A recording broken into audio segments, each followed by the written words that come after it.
kepada Rektor Universitas Pendidikan Indonesia.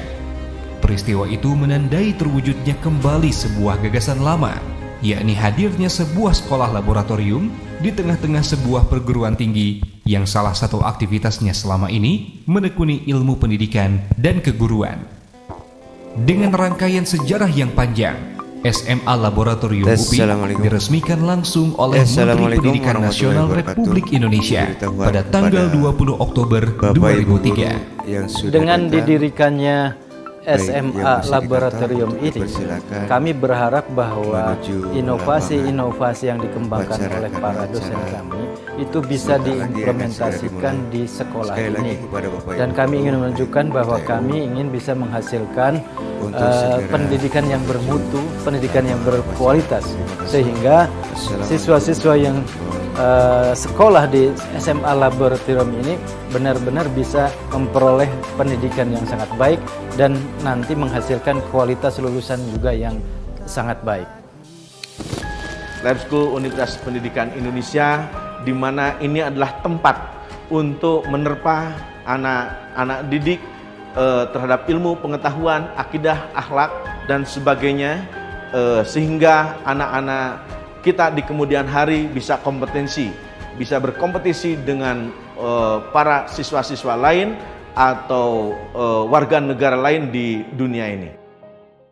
Visi Sekolah Laboratorium Percontohan UPI terdepan dalam inovasi, layanan pendidikan, dan pembelajaran tingkat nasional dan regional tahun 2025. SMA LABSCHOOL UPI adalah sekolah di bawah binaan UPI, merupakan teaching school-nya UPI, berprestasi dalam akademik maupun non-akademik, bekerja sama dengan sekolah di luar negeri, yaitu Sekolah Menengah Kebangsaan Kerajaan Malaysia, Universitas di Jepang dalam hal Nihongo Partner. Kedepan insya Allah SMA LABSCHOOL UPI akan unggul dalam bidang akademik, sosial, dan religi. Sejak tahun pertama kurikulum nasional diberlakukan pada tahun 2013, secara bertahap SMA Laboratorium UPI menerapkan kurikulum tersebut hingga sekarang, ditambah dengan kurikulum khas sekolah. Selain itu, program kelas siswa juga terbagi dalam 3 kelas, yaitu kelas Tauhid, kelas Dwi Bahasa, dan kelas reguler. Kurikulum di SMA LABSCHOOL UPI merupakan kurikulum nasional dan kurikulum khas sekolah yang mempersiapkan peserta didik untuk menjadi pribadi yang unggul dan siap untuk menjadi bagian dari masyarakat 5.0. Ada 3 program kelas, yaitu kelas Tauhid, kelas bilingual, dan kelas reguler. Untuk kelas Tauhid, kita bekerja sama dengan Pesantren Darut Tauhid, dan untuk kelas bilingual bekerja sama dengan Balai Bahasa UPI dan English Language Program.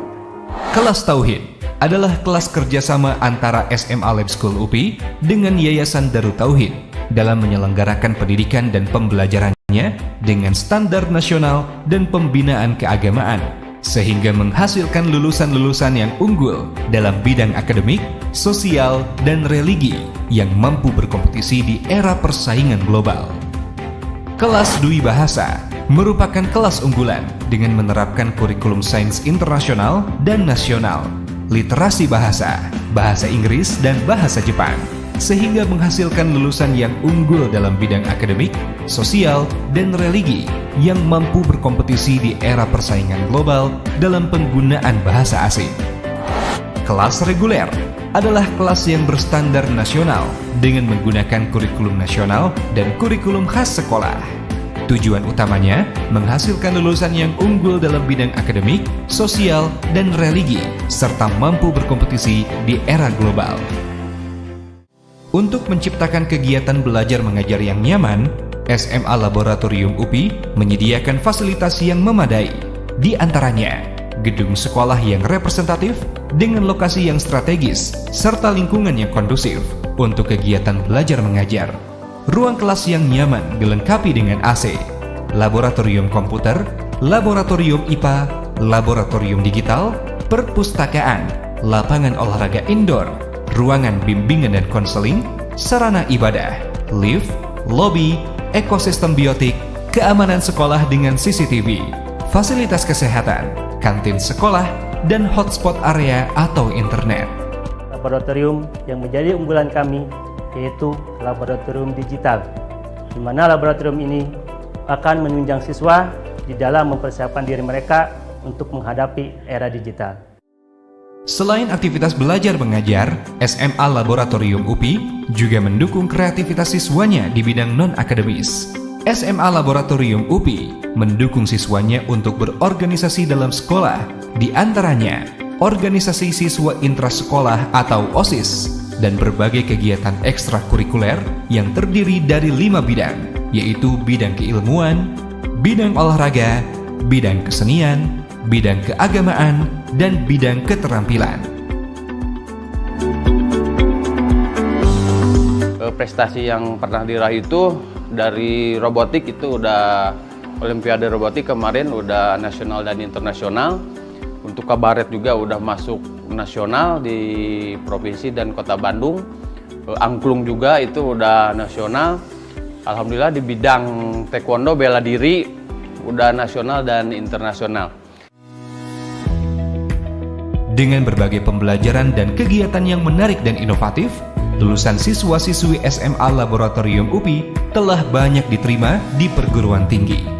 Saya selaku orang tua murid berharap SMA Lab School ini akan menjadi SMA kebanggaan kita semua yang dapat melahirkan generasi penerus yang cerdas, mempunyai akhlak yang baik, mempunyai ilmu dan pengetahuan yang luas, serta menjadi kebanggaan bagi orang tua, guru, sekolah, dan bangsa kita. Di lain pihak, Lab School juga untuk guru-gurunya fokus kepada kompetensi sosial, kompetensi intelektual, kompetensi emosional, dan kompetensi kultural. Oleh sebab itu, mudah-mudahan inilah yang bisa kami persembahkan buat negara kita tercinta. SMA Laboratorium UPI terdepan dalam inovasi, layanan pendidikan, dan pembelajaran.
SMA Laboratorium UPI terdepan dalam inovasi, layanan pendidikan, dan pembelajaran.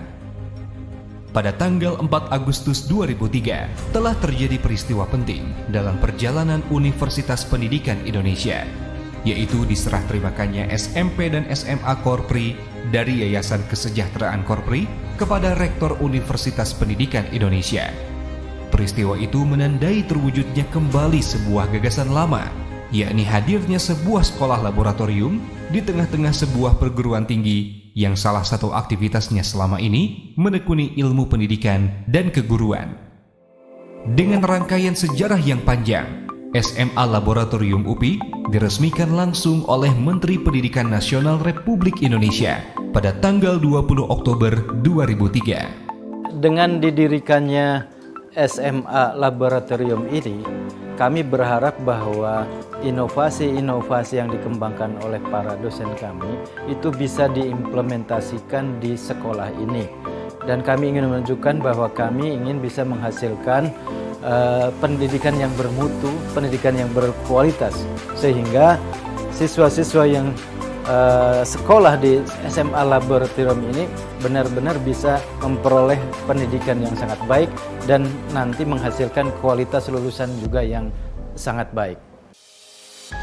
LABSCHOOL Universitas Pendidikan Indonesia, di mana ini adalah tempat untuk menerpa anak-anak didik terhadap ilmu pengetahuan, akidah, akhlak, dan sebagainya, sehingga anak-anak kita di kemudian hari bisa berkompetisi dengan para siswa-siswa lain atau warga negara lain di dunia ini. Visi Sekolah Laboratorium Percontohan UPI terdepan dalam inovasi, layanan pendidikan, dan pembelajaran tingkat nasional dan regional tahun 2025. SMA LABSCHOOL UPI adalah sekolah di bawah binaan UPI, merupakan teaching schoolnya UPI, berprestasi dalam akademik maupun non-akademik, bekerja sama dengan sekolah di luar negeri, yaitu Sekolah Menengah Kebangsaan Kerajaan Malaysia, Universitas di Jepang dalam hal Nihongo Partner. Kedepan insya Allah SMA LABSCHOOL UPI akan unggul dalam bidang akademik, sosial, dan religi. Sejak tahun pertama kurikulum nasional diberlakukan pada tahun 2013, secara bertahap SMA Laboratorium UPI menerapkan kurikulum tersebut hingga sekarang, ditambah dengan kurikulum khas sekolah. Selain itu, program kelas siswa juga terbagi dalam 3 kelas, yaitu kelas tauhid, kelas dwi bahasa, dan kelas reguler.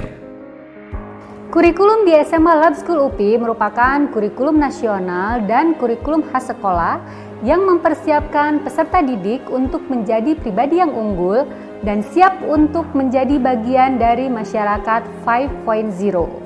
Ada 3 program kelas, yaitu kelas tauhid, kelas bilingual, dan kelas reguler. Untuk kelas tauhid, kita bekerja sama dengan pesantren Darut Tauhid, dan untuk kelas bilingual bekerja sama dengan Balai Bahasa UPI dan English Language Program.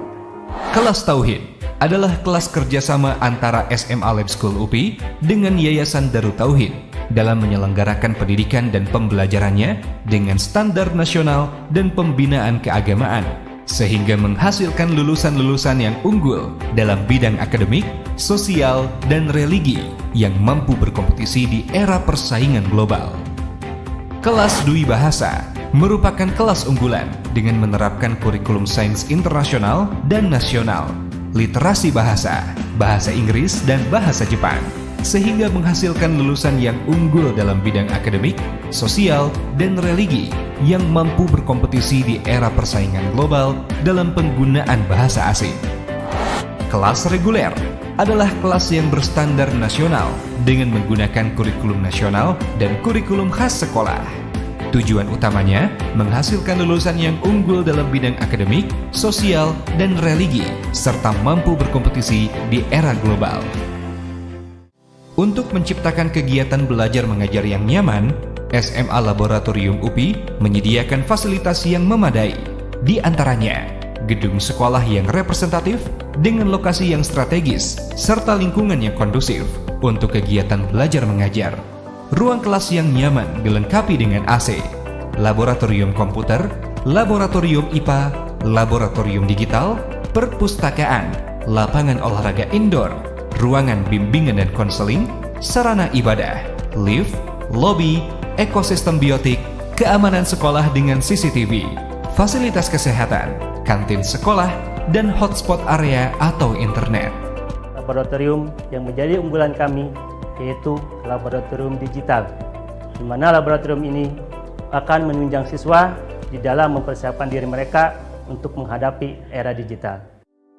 Selain aktivitas belajar mengajar, SMA Laboratorium UPI juga mendukung kreativitas siswanya di bidang non-akademis. SMA Laboratorium UPI mendukung siswanya untuk berorganisasi dalam sekolah, di antaranya organisasi siswa intrasekolah atau OSIS, dan berbagai kegiatan ekstrakurikuler yang terdiri dari 5 bidang, yaitu bidang keilmuan, bidang olahraga, bidang kesenian, bidang keagamaan, dan bidang keterampilan. Prestasi yang pernah diraih itu dari robotik itu udah Olimpiade robotik kemarin udah nasional dan internasional. Untuk kabaret juga udah masuk nasional di provinsi dan kota Bandung. Angklung juga itu udah nasional. Alhamdulillah di bidang taekwondo bela diri udah nasional dan internasional. Dengan berbagai pembelajaran dan kegiatan yang menarik dan inovatif, lulusan siswa-siswi SMA Laboratorium UPI telah banyak diterima di perguruan tinggi. Saya selaku orang tua murid berharap SMA Lab School ini akan menjadi SMA kebanggaan kita semua yang dapat melahirkan generasi penerus yang cerdas, mempunyai akhlak yang baik, mempunyai ilmu dan pengetahuan yang luas, serta menjadi kebanggaan bagi orang tua, guru, sekolah, dan bangsa kita. Di lain pihak, Lab School juga untuk guru-gurunya fokus kepada kompetensi sosial, kompetensi intelektual, kompetensi emosional, dan kompetensi kultural. Oleh sebab itu, mudah-mudahan inilah yang bisa kami persembahkan buat negara kita tercinta. SMA Laboratorium UPI terdepan dalam inovasi, layanan pendidikan, dan pembelajaran.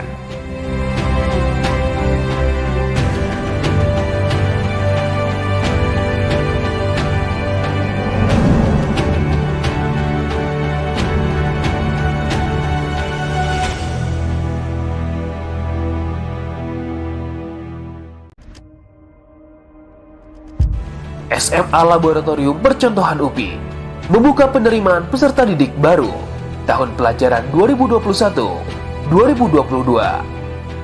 Program kelas, kelas tauhid, kelas dwi bahasa, kelas reguler. Segera daftarkan putra-putri Anda ke SMA Laboratorium Percontohan UPI. Mari gabung bersama Lab School. Lab School jaya, jaya, jaya. Informasi pendaftaran. SMA Laboratorium Percontohan UPI membuka penerimaan peserta didik baru tahun pelajaran 2021-2022. Program kelas, kelas tauhid, kelas dwi bahasa, kelas reguler. Segera daftarkan putra-putri Anda ke SMA Laboratorium Percontohan UPI. Mari gabung bersama Lab School. Lab School jaya, jaya, jaya. Informasi pendaftaran. SMA Laboratorium Percontohan UPI membuka penerimaan peserta didik baru tahun pelajaran 2021-2022. Program kelas, kelas tauhid, kelas dwi bahasa, kelas reguler. Segera daftarkan putra-putri Anda ke SMA Laboratorium Percontohan UPI. Mari gabung bersama Lab School. Lab School jaya, jaya, jaya. Informasi pendaftaran. SMA Laboratorium Percontohan UPI membuka penerimaan peserta didik baru tahun pelajaran 2021-2022. Program kelas, kelas tauhid, kelas dwi bahasa, kelas reguler. Segera daftarkan putra-putri Anda ke SMA Laboratorium Percontohan UPI. Mari gabung bersama Lab School. Lab School jaya, jaya, jaya. Informasi pendaftaran. SMA Laboratorium Percontohan UPI membuka penerimaan peserta didik baru tahun pelajaran 2021.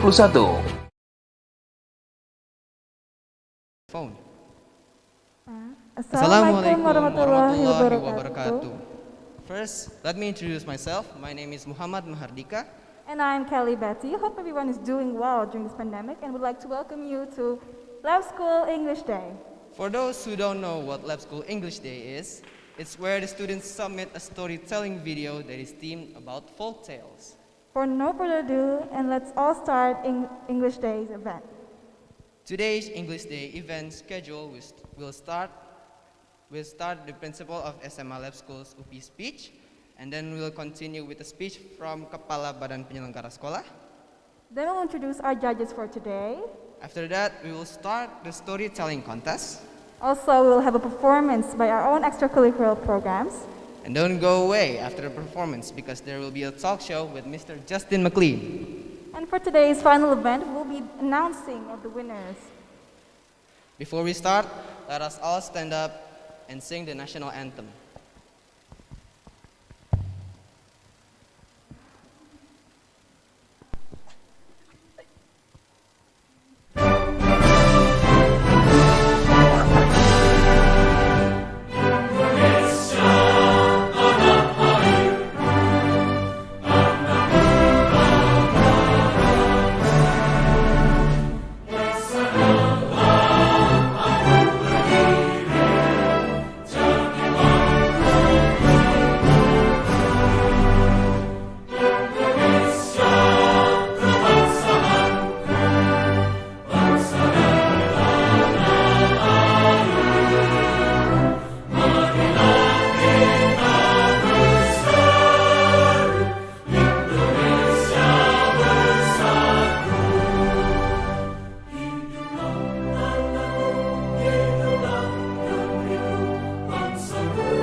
Assalamualaikum warahmatullahi wabarakatuh. Thank you, Bapak Denny, for the speech. Now, we would like to invite our distinguished guest, Bapak Dr. Prayoga Bestari, MSI, as Kepala Badan Penyelenggara Sekolah Laboratorium.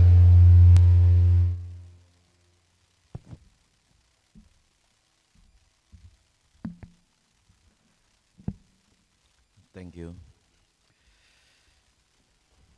Head Office Senior High School, Lab School, Indonesia Education University, teachers, agents or committee, ladies and gentlemen, Assalamualaikum warahmatullahi wabarakatuh. Thanks for your cooperation. Thanks for your participation. We are support for achievement, need for achievement. And I have one statement for all participation. Do the best yourself. Do the best for your family. Do the best for your alma mater. And do the best for your country. Thank you. Assalamualaikum warahmatullahi wabarakatuh. Okay, sir.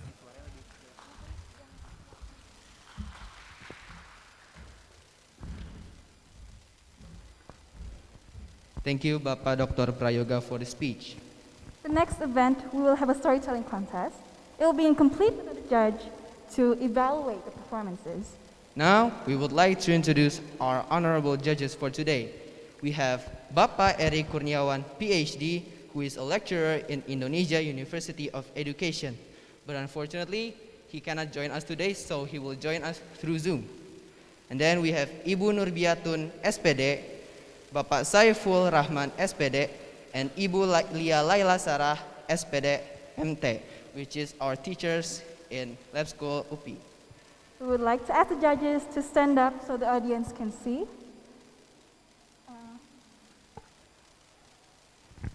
Okay. Now, the moment we all been waiting for. Let us start the storytelling contest. Before we start, we would like to inform you that there will be a paper performance. The paper performance will be chosen by our votes. You can submit your vote on the link that is on the comment section in the live stream, so don't forget to vote. We would like to invite our first contestant, Raya Sita Mahavira from Class 10 Bilingual 1, but unfortunately she is joining us through Zoom. So let us welcome Raya.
Assalamualaikum warahmatullahi wabarakatuh.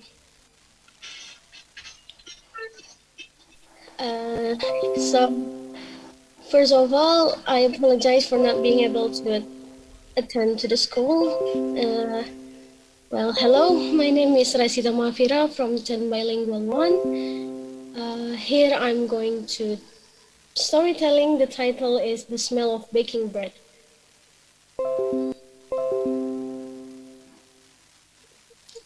Could you hear my voice clearly? Yes, perfect. Okay.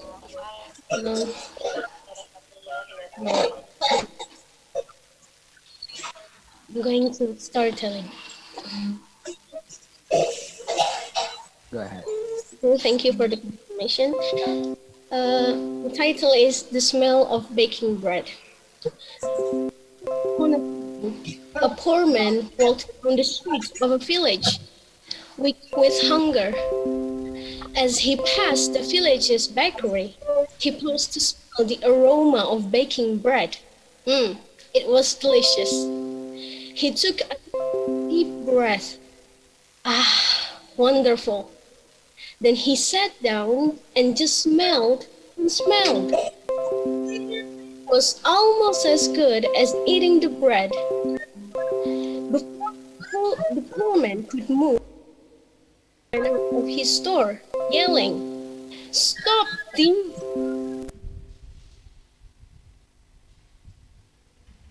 and said, pay, you see. Before the poor man, and the poor man said, "For what?" asked the poor man. The baker, "For the smell of my bread." "What?" said the poor man. "I'm not a thief. Who ever heard of paying for the smell of baking bread? Now if I had taken your bread and I eaten it, I would, of course, have paid for you. But I do not have enough money to buy your bread. So I merely enjoyed the smell of the bread." The baker said, "Aha, you admit it. You went out of your way to smell the aroma of my baking bread. Now let me tell you, I work hard to make the smell of the bread. I get up of the bed at 4 in the morning. I gather the wood of fire. I pay for the finest flour and the best ingredients. I mix everything just so. Only after this labor do I put the dough in the oven, where it makes the smell that you stole from me, and you are paying for me that none of this labor. Thief, I say, I will not let you go until you pay." "But you do not do this labor to make bread smell. You do this labor to make bread, which you sell for a good price. In this way, you are paid for your labor. The smell comes whether you want it or not. You cannot bake the bread without making the smell, which drifts on the wind free as the air." A crowd has gathered as the men argued, and while some said the poor man spoke truth, others said the baker also spoke truth. After all, why should the poor man enjoy the smell of the baker's labor for free? So they decided to take the matter to the wise men of the village for him to judge. The baker and the poor man went to the wise men, and each told their tale. When the wise man had heard their tales, he deliberated for quite a while. At length, he asked the poor man, "Do you have any coins?" The poor man took a few coins from his pocket. "A few," he said, "but not enough to pay for a loaf of bread." "Take your coins," said the wise man, "and make a fist. Shake your coins by the ear of the baker." So he shook the coins to the baker. When the poor man had done so, the wise man looked at the baker and said, "Now you have received your payment." The baker looked at the wise man. The baker looked at the wise man astonished. He said, "But I have received nothing." The wise man replied, "Nonsense. My judgments are fair, though sometimes funny. You have been paid for the smell of your baking bread by the sound of his jingling money." I think that's all. That's my storytelling. The title is "The Smell of Baking Bread." Thank you very much for listening, and Assalamualaikum warahmatullahi wabarakatuh.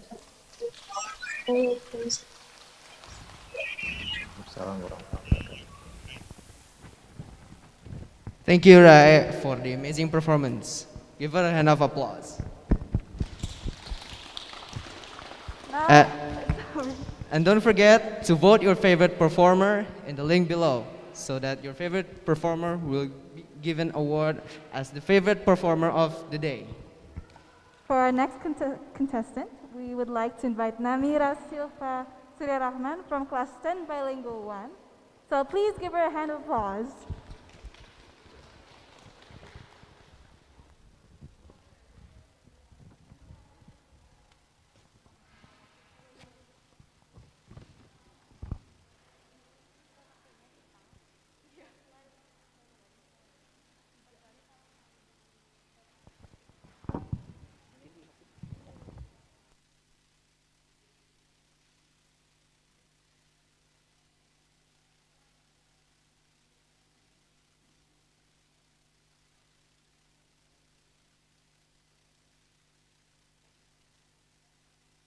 tes.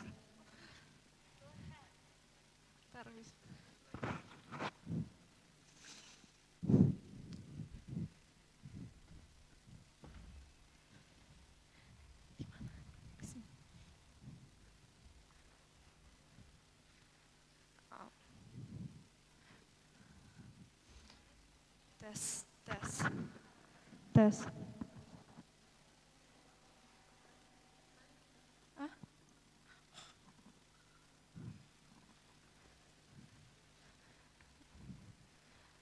So, good morning everyone. Let me introduce myself. My name is Namira Silva Rahman from 10 Bilingual 1. And now I'm going to start telling. The title is The Bear and Two Friends.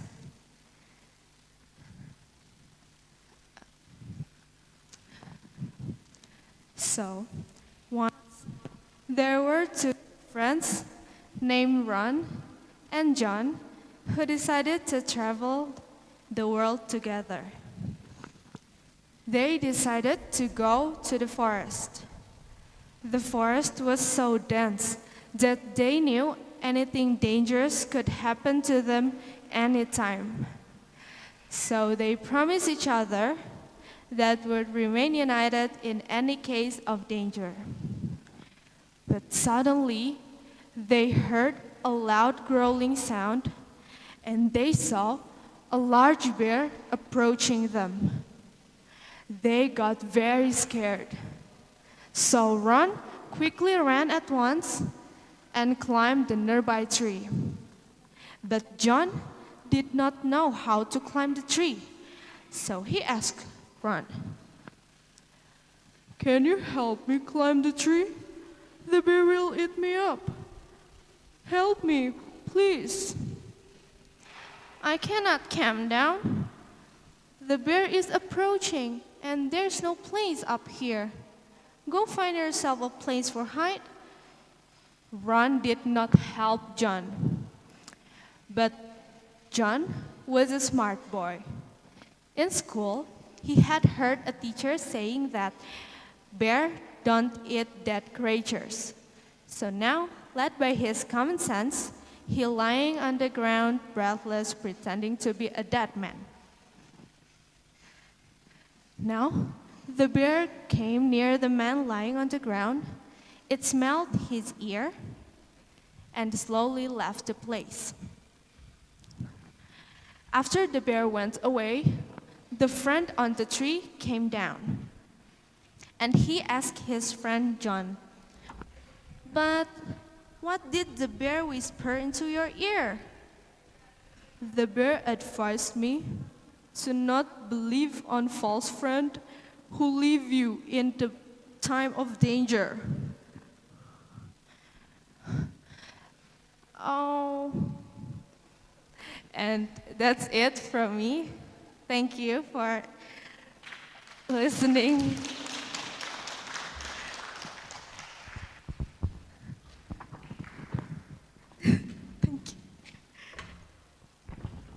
Give her a round of applause, ladies and gentlemen. Thank you, Namira, for your amazing performance. And don't forget, if you like Namira's performance, you can just vote on the link below. Now I would like to invite our next contestant, Farel Akila Pandiatama from class 10, Bilingual 1. Please give him a round of applause.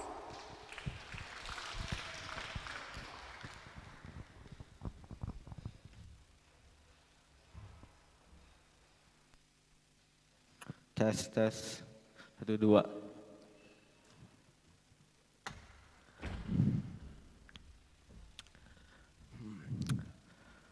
Bismillahirrahmanirrahim. Assalamualaikum warahmatullahi wabarakatuh. My name is Farel Akila Pandiatama, and today I will tell you the classic folk tale of Malin Kundang. Once upon a time, on the north coast of Sumatra, lived a poor woman and her young child. The child's name was Malin Kundang. They didn't earn much, as fishing was their only source of income. Malin Kundang was a very skillful child. every day he helped his mother gather more fish so they can earn more money.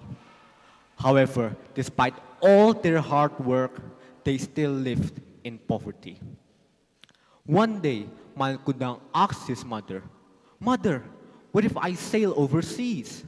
At first, his mother rejected his offer, but Malkundang already made up his mind. "Mother, if I stay here, I'll always be a poor man. I want to be successful in the future." Finally, Malkundang's mother agreed to his offer. "If you really want to go, then I can't stop you. I can only pray to God that you will be protected. But please promise me that you will come home." The next morning, Malkundang was ready. Before he boarded the ship, Malkundang and his mother said their goodbyes. "Please take good care of yourself, son," Malkundang's mother said. "I will, mother, and you take good care of yourself as well. I'll keep in touch with you," he said.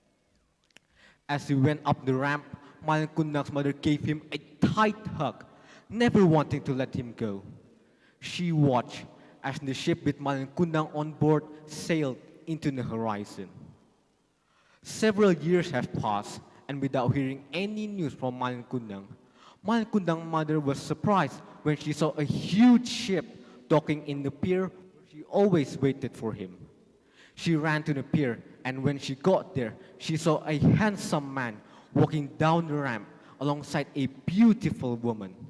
She might be old, and her vision blurry, but her eyes did not deceive her. She knew who that person was. It was her beloved son, Malin Kundang. "Malin, you're back, son," she said. "Who are you?" Malin Kundang replied. Malin Kundang's mother was shocked. "Malin, do you not remember me? I'm your mother." "No, you're not. My mother would never wear such rag old clothes like yours. Guards, take her away and give her some money so she'll never disturb me again." "Malin, you'll do this to your own mother?" she said as she was dragged away by the guards. But Malin Kundang's expression still remained cold as ice. Back at her house, Malin Kundang's mother was heartbroken. She prayed to God, "Oh, Almighty God, if he is not my son, then please let him have a safe journey. But if he is, I demand you to turn him into stone." Meanwhile, in the middle of the sea, Malin Kundang's ship was battered by a huge storm. Wave after wave smashed into the side of his ship. And finally, crack! His ship split into two. Malin Kundang was thrown onto a nearby island, and before he could process what had happened, his body slowly turned into stone. What's happening to me?" he said. Slowly and slowly, his body turned into stone. He was punished for not admitting his own mother. I think that's all for me. Thank you for your attention. I'm sorry if I said any wrong words. Wassalamualaikum warahmatullahi wabarakatuh.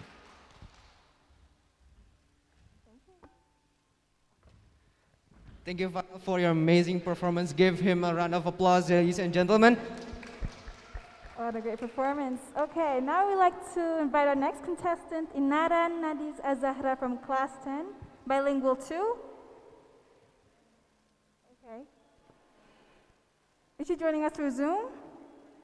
Inara Nadina Zahra? Oh, okay. She's here. So please give a round of applause for Inara.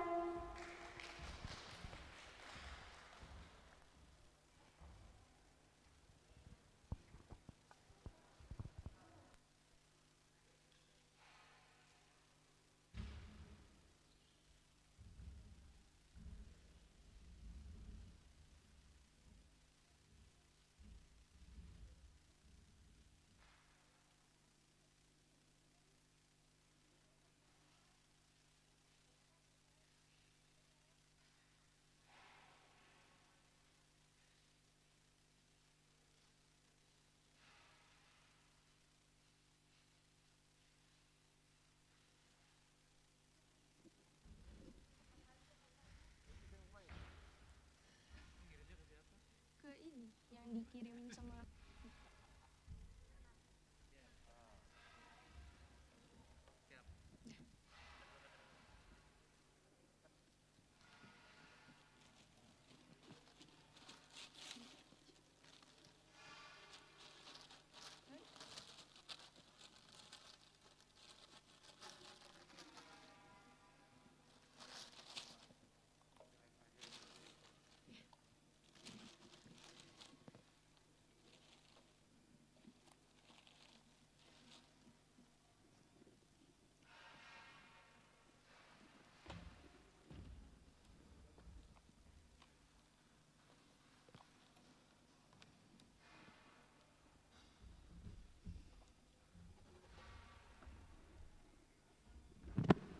Tes.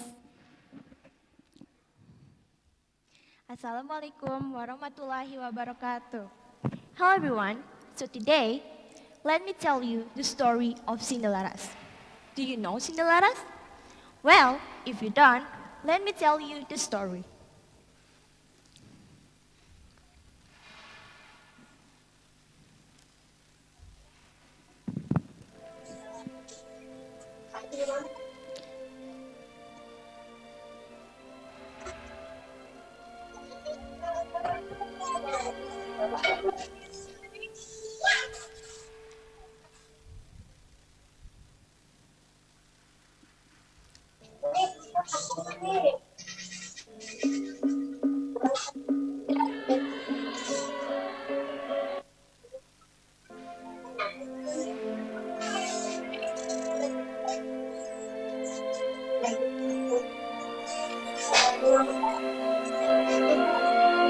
Long time ago, there was a king named Raden Putra.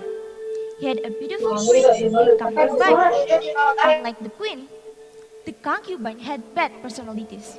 She was envious and jealous with the queen, so she planned to make the queen leave the palace.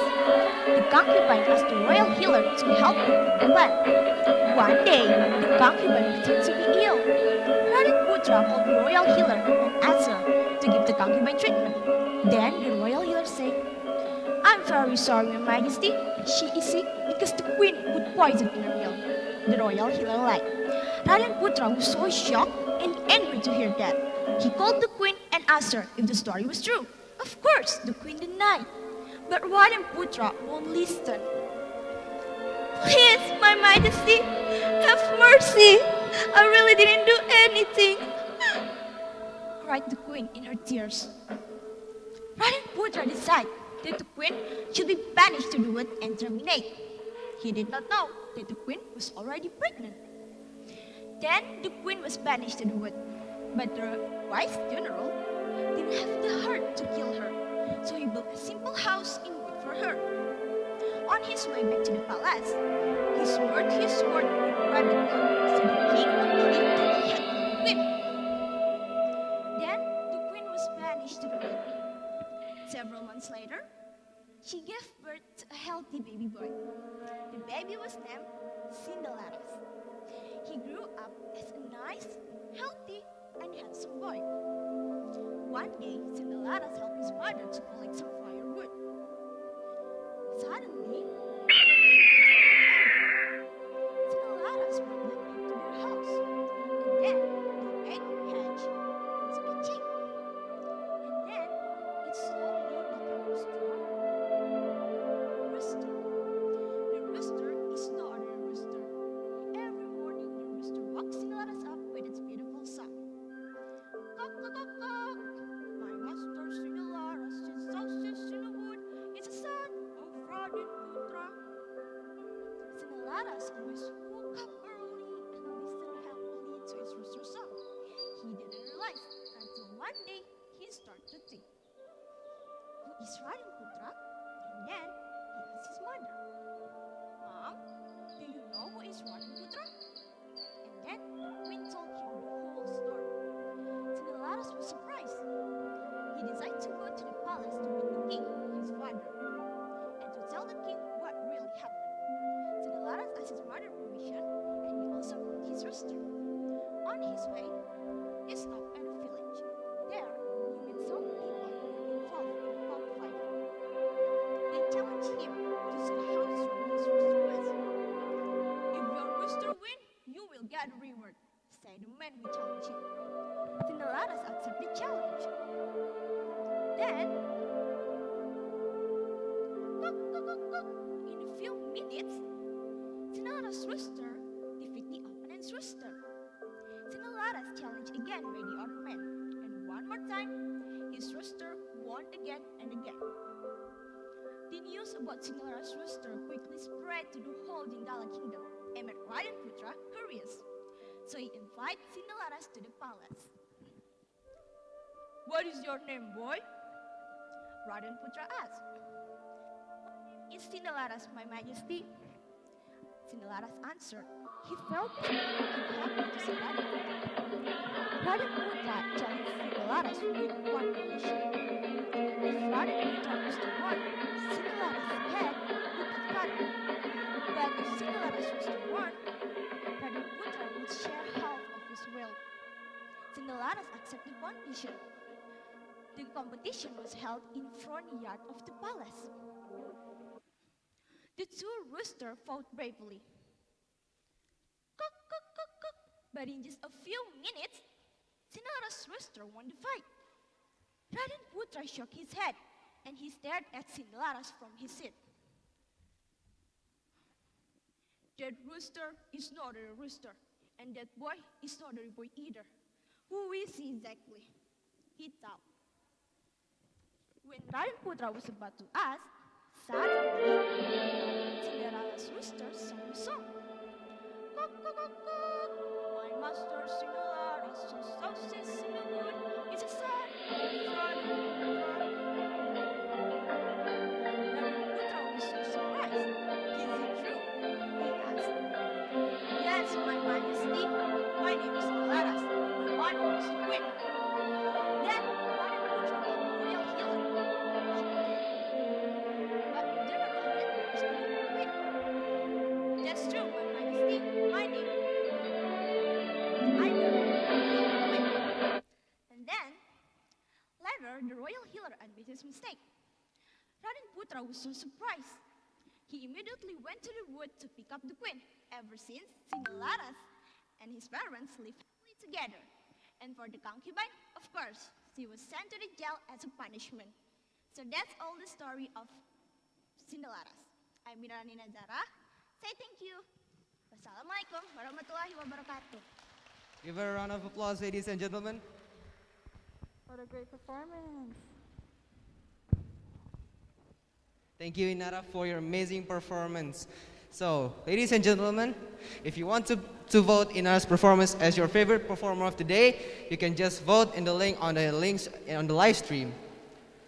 Now we would like to invite our fifth contestant, Silmi Shahra Shaumi from class 10 IPA 1. While waiting, we shall talk. So, what do you think about the English Day from last year? Because I wasn't here, of course. It's very interesting because we can see the potential of the lab school kids where they storytell using English. So I was very surprised that their English is very good. Oh, okay. So I'm obviously new here, so I didn't see what English Day was like last year. So was it like really crowded and everything last year? I don't know. Last year there wasn't any English Day, but I think this one is the most merry English Day because we have a stage, we have a talk show, and it's very interesting. Okay. So what do you think about this year's? What do you think about today's English Day? What do you think about the performance? Oh yeah. The performance is very interesting. You can see the expression of the performances. Like when Inara performed, he used very many properties and like that. All right. So I guess Sylvie's ready. Let's give her a round of applause, please, for Sylvie.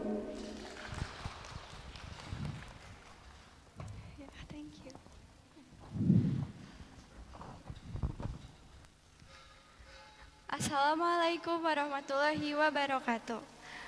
Morning everyone. Let me introduce myself. I'm Silmi Shahra from 10 MIPA 1 and today I'm gonna tell you a story written by Makas Merdu and the title of the story is Adriana the Chocolate Princess. Mommy! Mommy! Adriana was calling her mom very scared. Grandma told me he wanted to eat me up. Adriana, darling, nobody's gonna eat you, answered her mom, reassuring her. It's just a turn of breath to tell you how sweet you are, like chocolate. Sweet? I don't want to be sweet like chocolate. I want to be like the other children at school. And what are the other children at your school like, Adriana? Her mother asked her. Well, they are not like chocolate. So, are your friends at school all the same? Her mother asked her. No, answered Adriana angrily. They are all very different. Of course, but I'm sure they are all very sweet too. Tell me, what are your friends at school like, Adriana? Well, there is a blonde girl. Her skin is pink, but it often turns red. Aha! Strawberries and cream princess, said her mom. Strawberries and cream are sweet, exclaimed Adriana. She kept thinking. There is another girl who is from China. She has smiling eyes and her skin is the color of vanilla. Then her mother interrupted her. You didn't know, Adriana?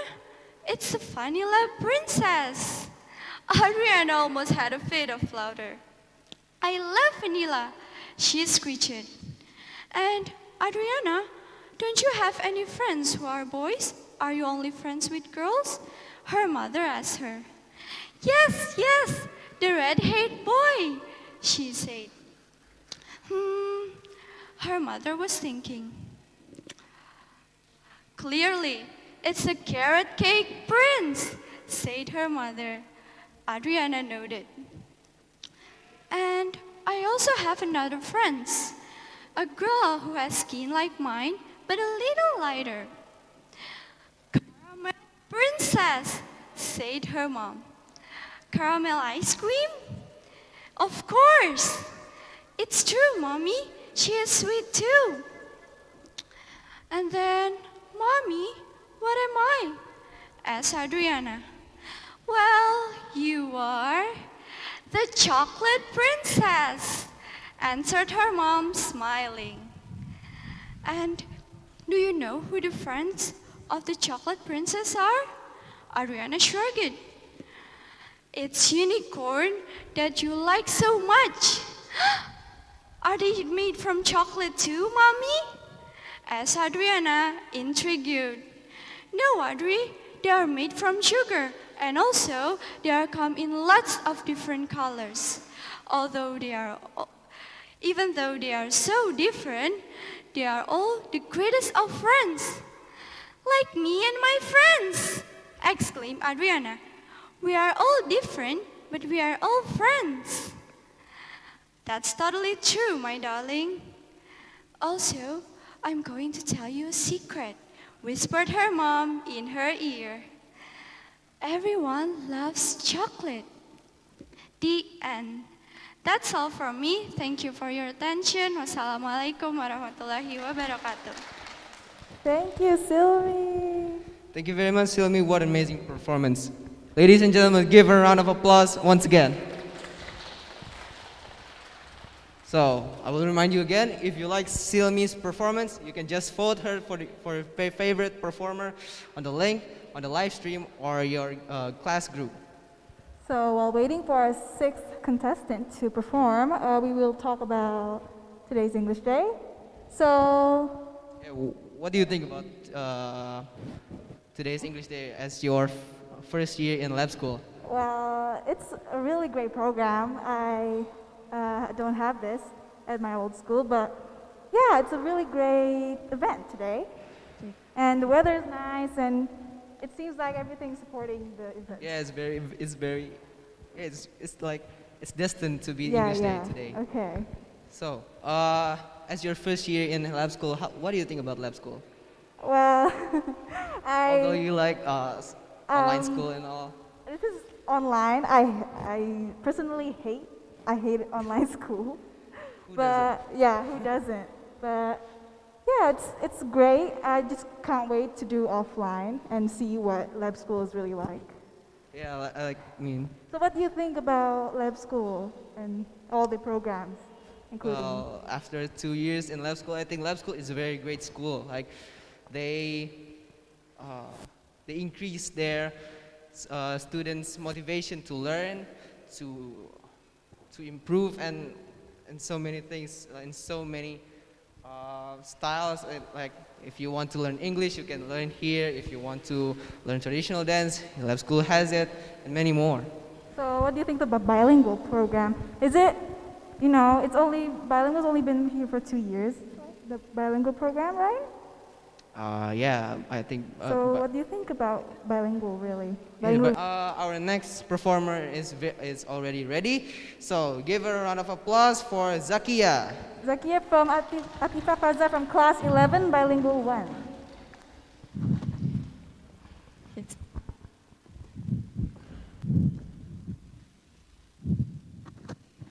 Cek. Assalamualaikum warahmatullahi wabarakatuh.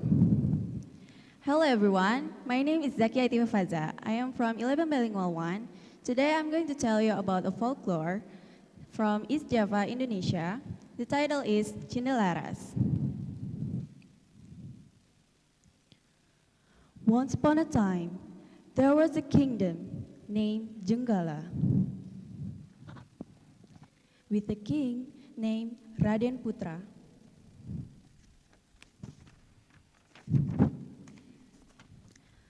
Raden Putra has a kind empress and a beautiful mistress. One day, the envy mistress accused the empress of poisoning her so that she could be the empress.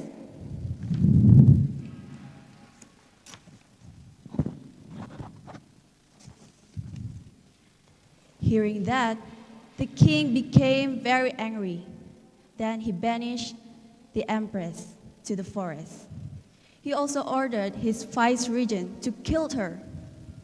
But the vice-regent couldn't do that because he knew that the empress was innocent.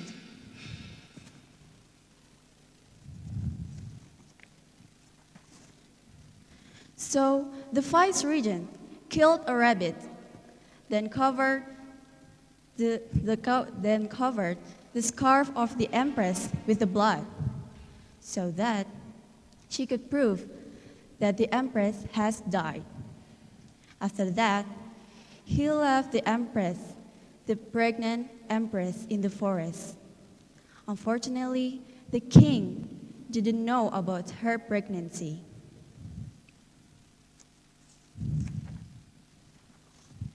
So the time passed, and the empress has given birth to a child named Cindelaras. Cindelaras was a smart, strong, kind, and also handsome boy. One day, Cindelaras found an egg that hatched into a strong and clever rooster. The power of his rooster was heard by the king, so the king challenged him into a cockfight.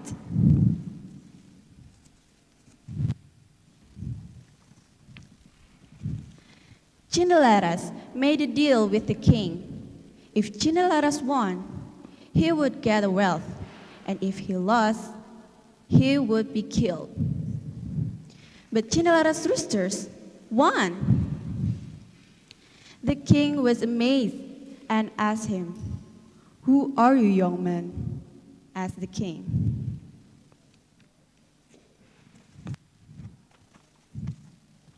But the one who answered that question was the rooster. It said, "Kukuruyo! My lord is Cindelaras. His home in the middle of the forest, the roof made of thatch, and his father is Raden Putra." Hearing that, the king was shocked and asked whether it was true or not. And Cindelaras answered, "Yes, it's true, your majesty. I am the son of your empress," said Cindelaras.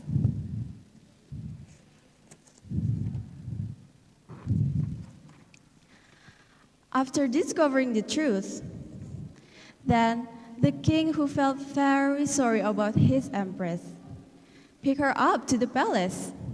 Then he jailed the bad mistress.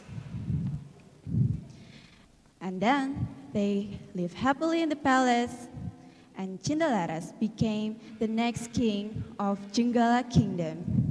The end.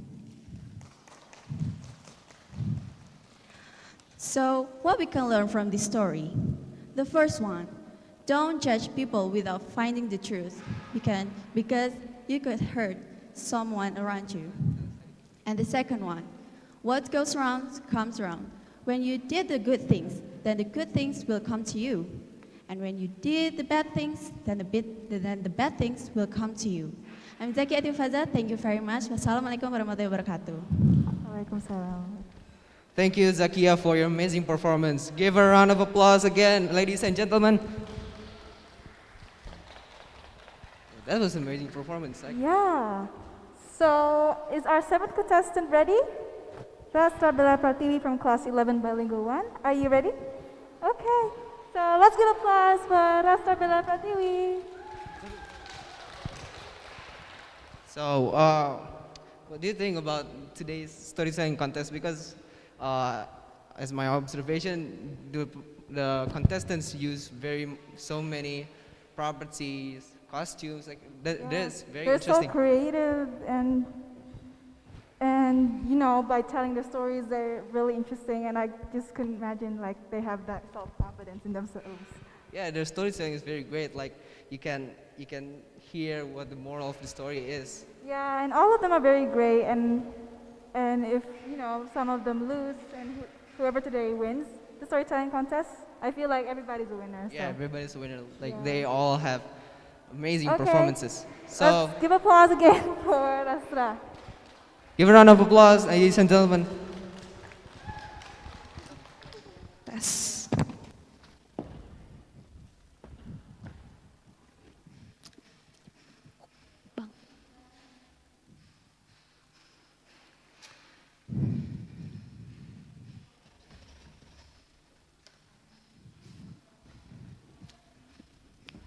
Assalamualaikum warahmatullahi wabarakatuh. Good morning everyone, my name is Rasra and I'm from 11 Bilingual 1 and now I'm here going to tell you guys about story. It's the title Cinderella. So here it goes. Once upon a time, there lived an unhappy young girl. Her mother was dead and her father had married a widow with 2 daughters. Her stepmother didn't like her at all. All her kind thoughts and loving touches were only for her own daughters. She had to work all day. Only when evening came, she allowed to sit for a while by the fire and near the cinder. And that's why everybody called her Cinderella. Cinderella used to spend long hours all alone talking to the cat and birds. When the cat says, meow, which really meant, cheer up, Cinderella. And one day, a beautiful dress arrived at the house. A ball was to be held at the palace, and the stepsisters were getting ready to go. Cinderella didn't even dare to ask if she could go too. She knew very well what the answer would be. You're staying at home. Wash the dishes, scrub the floors. Don't forget to turn down the bed for your stepsister. They will come home very tired and sleepy. Do you understand, Cinderella? Stepmother said. Cinderella just sighed. Why, I am so unhappy. But suddenly, when Cinderella was sitting all alone, there was a burst of light and the fairy appeared. Don't be sad, Cinderella. I know you would love to go to a ball, wouldn't you? Yes, fairy, but how can I dress in this rag? The servants will turn me away. But the fairy just smiled. With a flick of the magic wand, Cinderella found herself wearing the most beautiful dress she had ever seen. Cinderella, I know you would love to go to the ball, so you shall.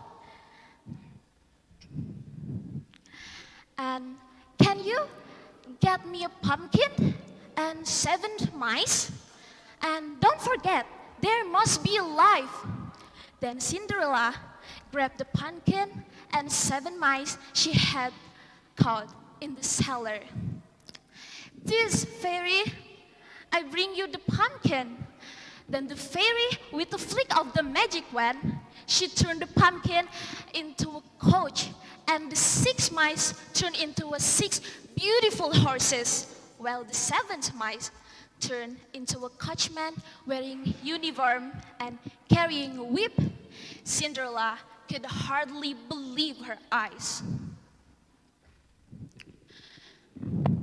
"Cinderella, you should go, but remember, you must leave at midnight, because that is when my spell ends." "Do you understand, Cinderella? All would become to be normal again." "Yes, I understand," Cinderella replied. Cinderella had a wonderful time at the ball until she realized the first stroke of midnight. As she ran away, she lost one of her glass slippers. The prince, who was madly in love with her, quickly grabbed the glass slipper and told the ministers, "Go, find everywhere to the girl who fits with this glass slipper. I would never stop until I found her." Then the minister tried to come to Cinderella's house. And one day, when the minister arrived at the Cinderella's house, the stepmother said, "That awful auntie girl simply cannot have been at the ball. Tell the prince he ought to marry one of my 2 daughters. Can you see how ugly Cinderella is?" But when Cinderella tried to fit her glass slipper in her foot, it fit perfectly. Everyone's amazement. Then the fairy appeared. In a flash, Cinderella appeared with shining, beautiful, splendid with youth and beauty. And the minister said, "Come with us, Cinderella. The prince is waiting for you at the palace." Then Cinderella went to the palace, married the prince, and they lived happily ever after. So, that's the story of me from Cinderella, and thank you for your nice attention. Goodbye, and Assalamualaikum warahmatullahi wabarakatuh. Thank you, Rasta, for your amazing performance. Give a round of applause, ladies and gentlemen, once again. Okay, for our 8th contestant, will be joining us through Zoom. Her name is Lisa Windayanti Putri from Class 1 Bilingual 2, and we will wait for her. So while waiting, let's talk about Rasta's performance. Yeah, her performance was very. And the part she took off her robe. Yeah, but when she took off her robe, it was it's great. very. What do you say? Complex. Okay. Oh yeah, so don't forget, if you like Rasta's performance, you can just vote in the link below, and you can just vote for her for the favorite performer. Okay. So. So do we have Elisa? Do we have Elisa? Udah. Okay. So we have Elisa right here. So let's all sit tight and watch Elisa's performance. So give applause for Elisa, please.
Elisa, can you hear us? Yes? Okay. Elisa, Hello? will you stop for a moment? Elisa, could you please stop for a moment because we are waiting for the technician. Oh, okay. Okay, wait a minute. Yeah.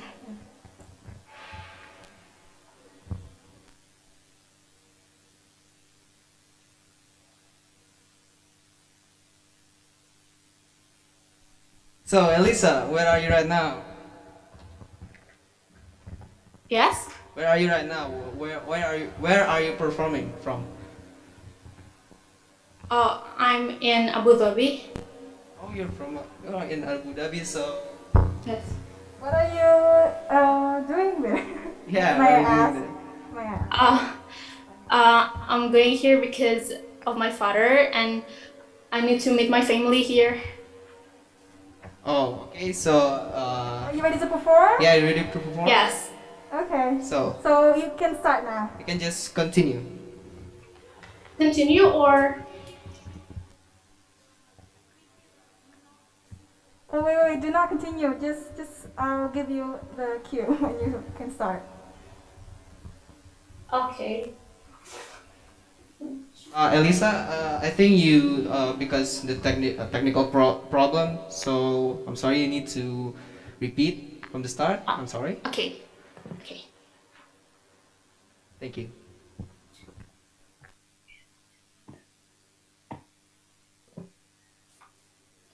A long time ago, there was a kingdom led by an old king named Prabu Tapak Agung. He had two beautiful daughters named Purbararang and Purbasari. The king planned to get retired as a king before his death. He told his party that he wanted Purbasari to replace him as the leader of the kingdom. Purbararang, who was the elder sister, heard the king's decision. She was very angry and upset.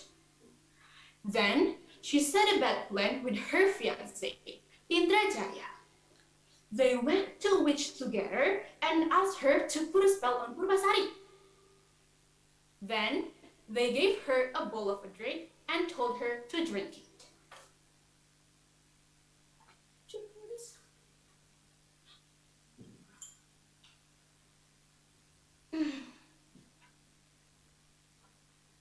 Later, Purbasari had a bad skin. There were black dots all over her body.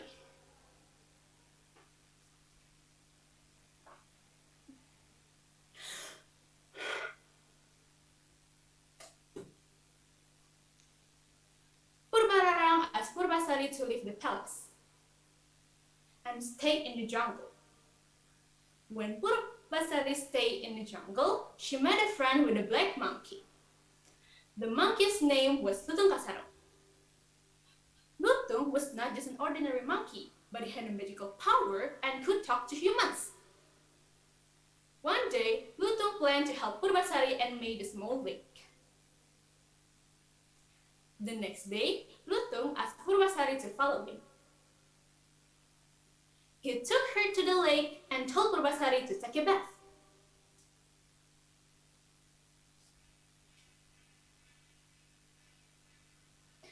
Later, her bad skin was gone and the beautiful skin was back.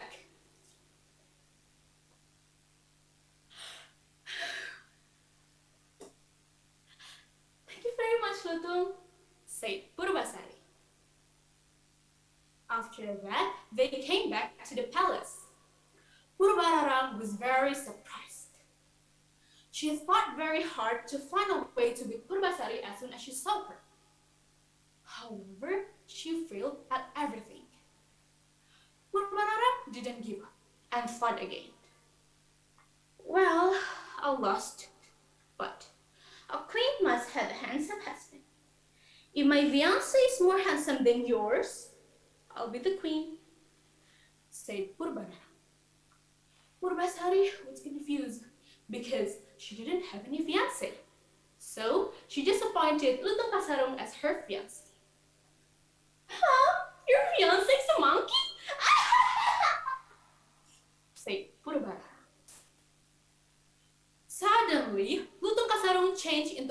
very handsome man. Amazingly, he was more handsome than Indrajit. Everybody was very surprised.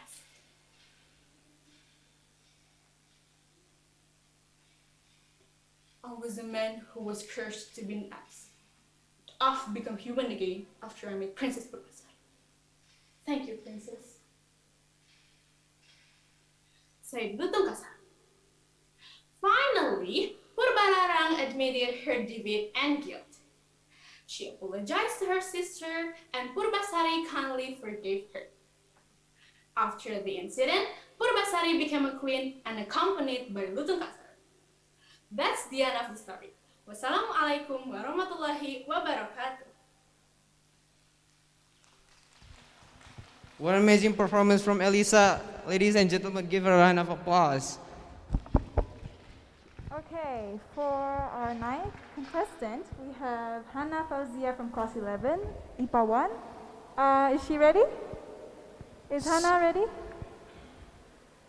Okay, so let's talk about Yeah. Elisa's performance. Like, she is in Dubai, but she can perform. Yeah, oh my God, the effort she put into the performance, even though she's like out of the country. Yeah, kilometers away from us, but she can still perform. Like, Yeah, and she did very well. You know, she was very expressive. and- yeah, although like the technical problems at the first.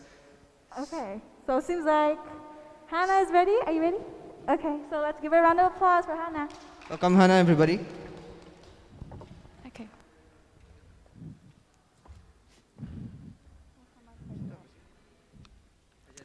Greetings, everyone. My name is Hannah, and today I'm going to tell you a story about the king with the horse's ears.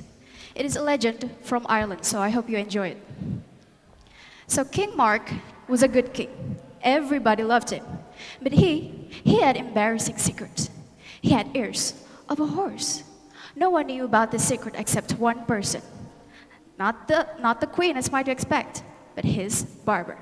So every 6 months, the barber cut the king's hairs and saw his huge horse's ears. And every time he finished cutting the king's hair, he said to the barber, "Don't tell anyone about my ears or you will lose your head." So the barber was scared of losing his head, so he kept the secret. But well, after a few weeks, the barber felt very sick and weak because he couldn't stand keeping a secret that big to himself.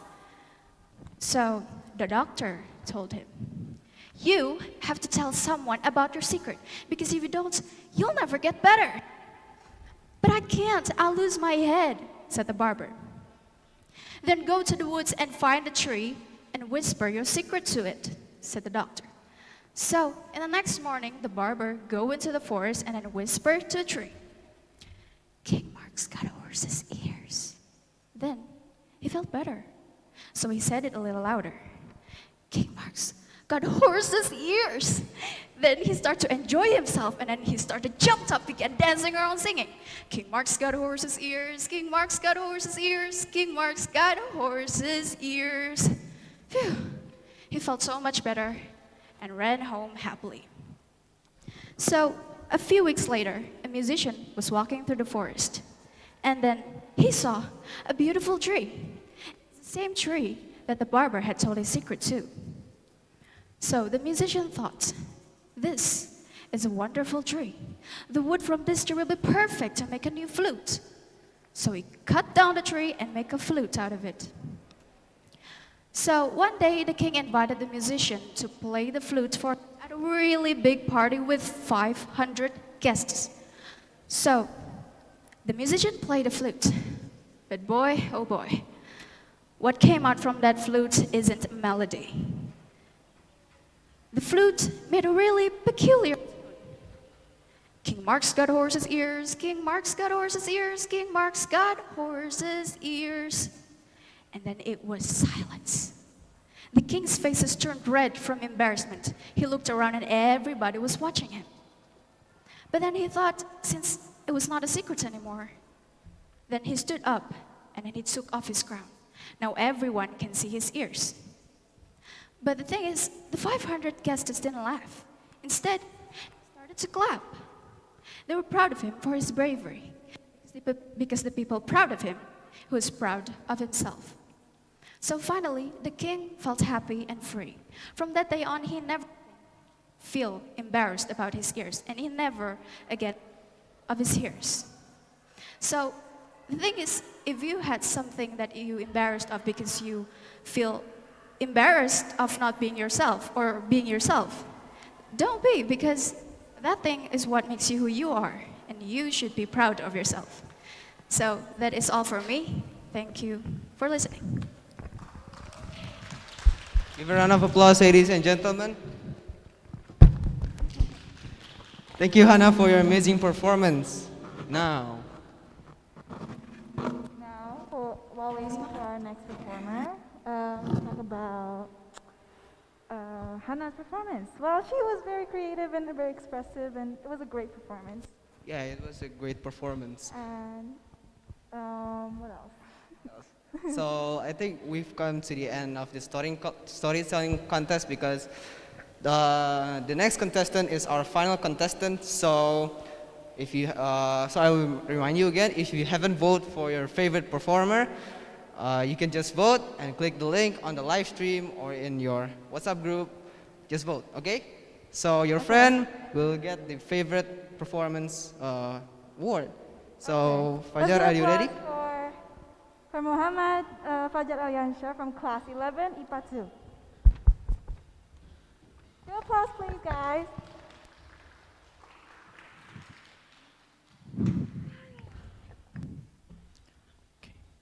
Good morning, everyone. Let me introduce myself. My name is Muhammad Fajar Alyansha from 11 Science 2. Today, I'm going to tell you a folklore from North Maluku entitled The Blue Lagoon. The Blue Lagoon. Long time ago, in the north of Halmahera, North Maluku, there lived a handsome young man named Magohiduru. Magohiduru had a beautiful girlfriend named Majojaru. The lovers swore that they will be faithful to each other until death. Magohiduru wanted to propose Majojaru, but he felt that he was too poor to support his own living, left alone a family with a wife and children. But he planned to sail to faraway places and hoping to seek out his fortune.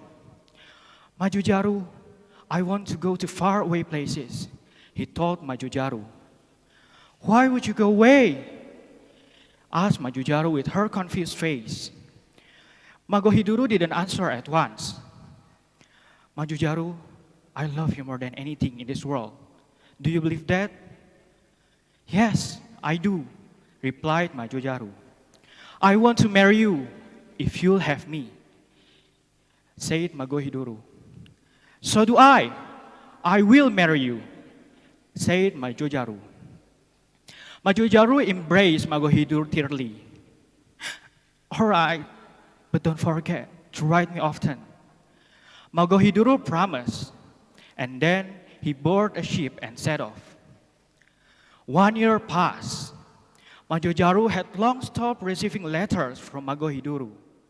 She worried her lover's condition until one day she went to the dock and approached to a sailor timidly. Excuse me, sir. I want to ask you if you had heard about a young man named Magohiduru. He is my lover, but I haven't heard from him for a long time. I worried something happened to him, said Majojaru. A sailor thought for a while, and then his face became sad. Poor young lady, your lover was killed by an accident while he was working, replied the sailor. Majojaru trembled. She ran and cried her heart out. She wanted to lose her grief by crying. Then she went to a field and sat on the rocks under a banyan tree, weeping. She wept until 3 days and 3 nights, until her tears became a lagoon. She drowned and died. The villagers who came to the field wondered why suddenly the lagoon appeared there. A villager who heard about Majojaru and Magogaru and Magohiduru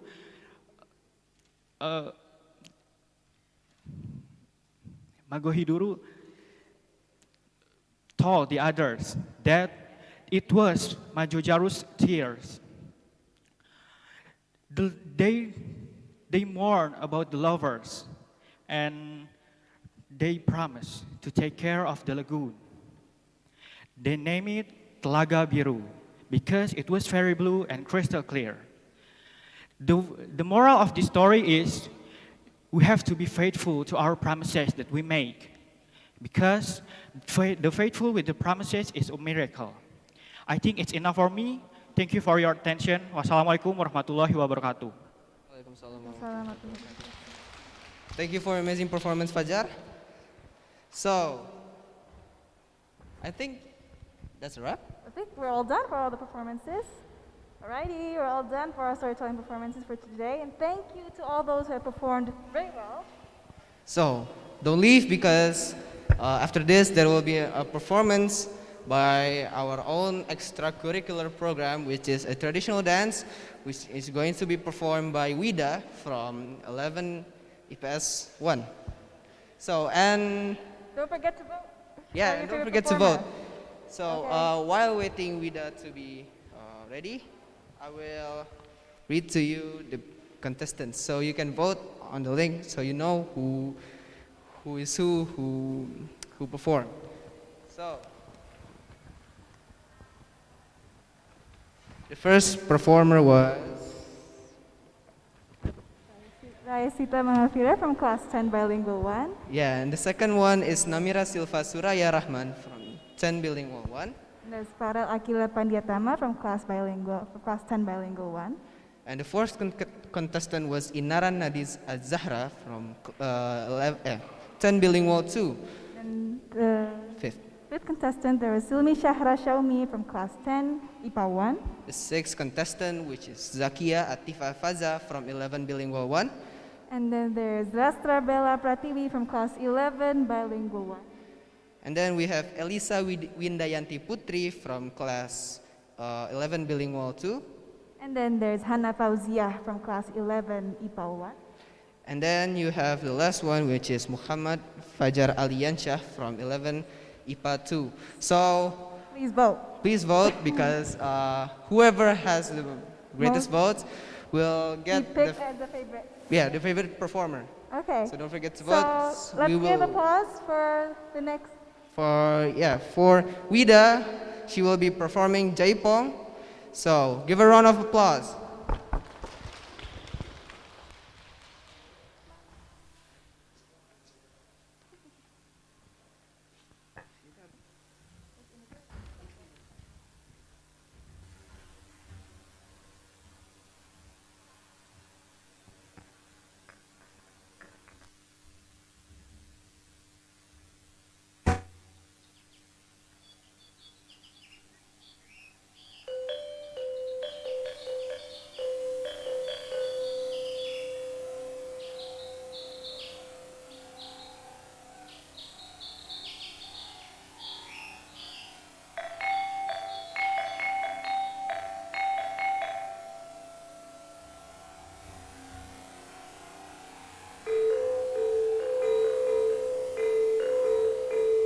Ayah riwayat lahir papasaan Galagar Odeng di palar jadi tuladeun pikeun hirup kaharipna Gagalagar ngabahu raksa ngawangun babarengan tahta raja pikeun rakyatna ku karya anu nyata.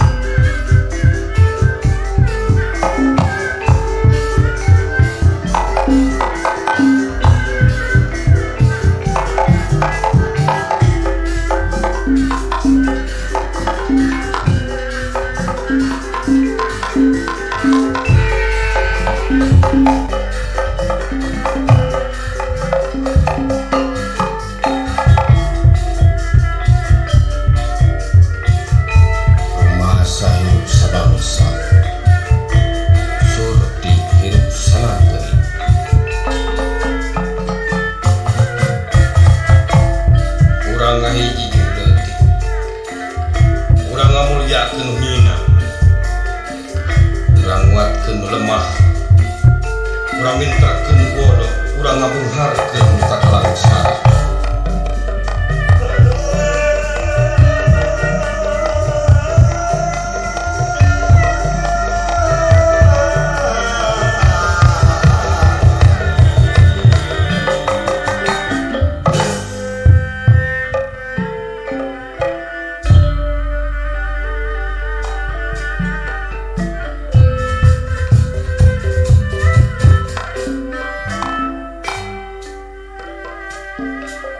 Sang Prabu Wastukancana, Raja Kalbu Perseka.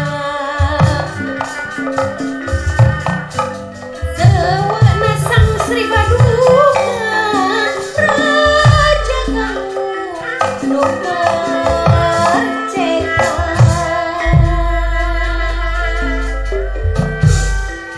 Nu jadi lambang negeri layan mau lain singa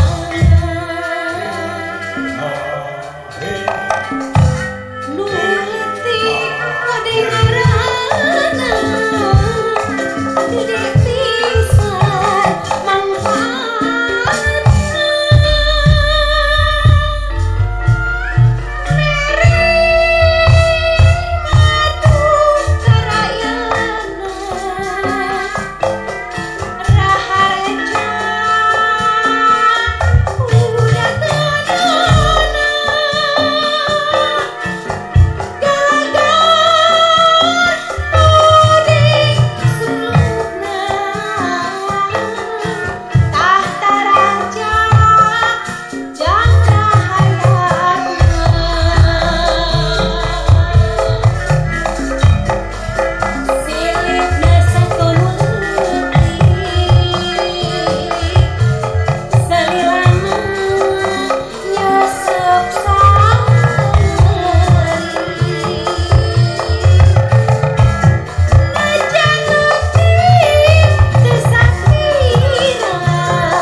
jaga persatuan, jaga kesatuan, jaga salubetan, urang-urang negara pamarentah.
amazing performance by Wida. So she was performing the traditional dance in Sundanese, I think, Jaipong. Yeah. Okay. So that was an amazing performance. And while waiting for our special guest to arrive, Yeah, Mr. Justin. Mclean is not here yet. We'd like to interview all about English days. Yeah, we would like to interview the attendants here about English Day from the contestants, should from go around and the ask supporters. Yeah, we'd like to go around and ask. Okay, so let's start with. Okay, let's start with this second contestant because the first contestant isn't here, right? Hello, Namira. Hi, Namira. So, what do you think about your performance today? I'm a bit disappointed because I think I'm not doing my best, but I think it's fine. So, were you nervous today? I was very nervous, but now I think the other performance really amazing, and I really enjoy them. Hey, as a performer, they enjoy. So, let's go to our third contestant. Farrell. I think you're Farrell. So, did you have any regrets during your performance? Or did you enjoy your performance? Like, I was satisfied with the performance. Well, I mean, there are like some factors that I could improve. Like in the middle of the storytelling, I forget some of the words. But well, besides that, I'm really satisfied with my performance because, you know, I've used my expression, I've used the hand gesture, so yeah, I'm satisfied. Oh, yeah, well, we think his performance was very great, right? Okay, let's go to next. To the fourth performer. Okay, so. So, when I see you perform, like. Yeah, I think you had a lot of preparation. Yeah, How long did it take for you to prepare? Yeah, you have your own crew, your own properties. You ask for a table and so. How long did it take for you to prepare? What? How long did it take for you to prepare? Prepare your. Yeah, prepare for all of your this. performance. Di rumah. Oh, one day. Whoa, just a Wow, day? that was amazing performance. That's a very performance for a one-day preparation. So, were you satisfied with your performance? When? Your performance. Little, get nervous, so I'm not really satisfied. Well, nervous or not, you did a great performance. So let's go to our fifth performer. Yeah. Where is everyone? Okay. So here's Silmi, right? Sure. So, what do you think about English Day today? Like, Yeah, you didn't have any tools, but you did very well. yeah, you did very well. And were you nervous or something?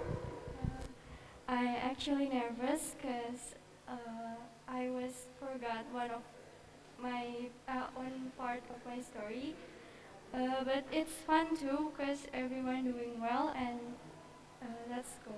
Yeah. Okay. Yeah, well, considering you're from a regular class, but you were you're great. Okay. So let's. So who's our next? Okay. So Zakia, how was your performance? How do you think your performance was? Well, of course, I a little bit nervous and I forgot some word when I performed, but I think I'll do my best. Of course, you did your best. So, what do you think about the competition here? Is it very tense? Is it very close? So, what do you think? The performance, everyone was amazing. They performed the best, and this event is amazing for me. Okay. Yes.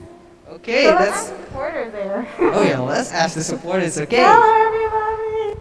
Hi. Okay. Okay. May I ask where are you from? What class are you?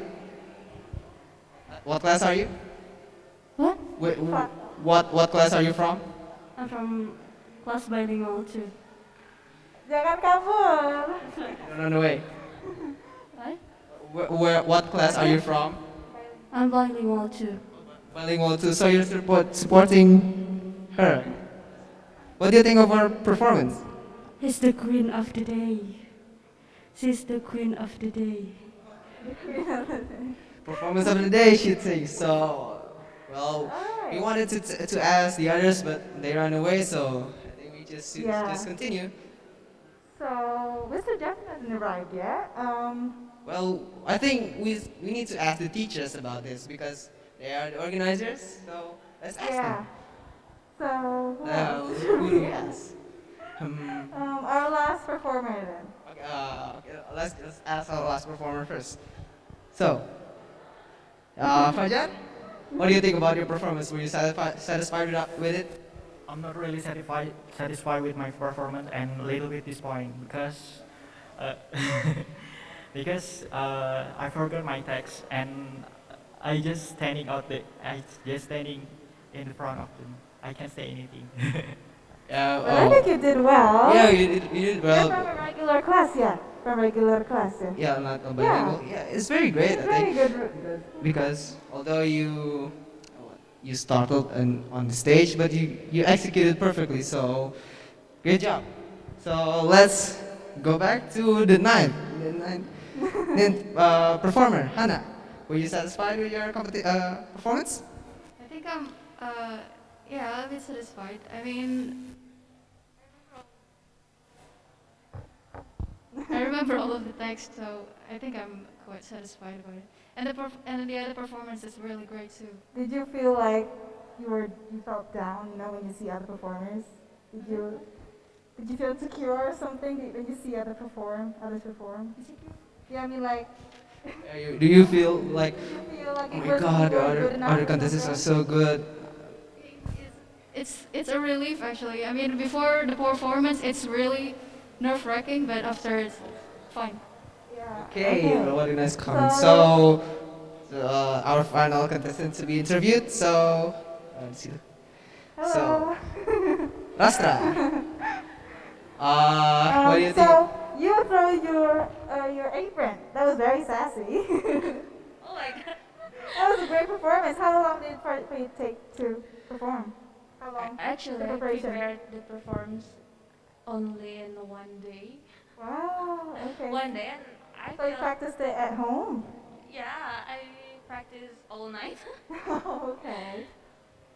Well, for a 1 day prep, that's very great. Yeah. I think majority of them are they almost preparing for the day. So we have our special guest here today. She has arrived. So let's get back to the stage.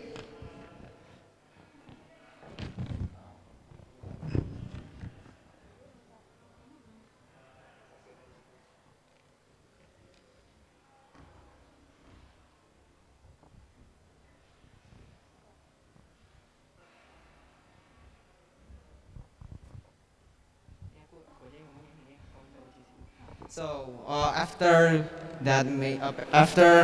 all of the performances by Wida, by all of the storytelling contestants, now we are here in the talk show with Mr. Justin.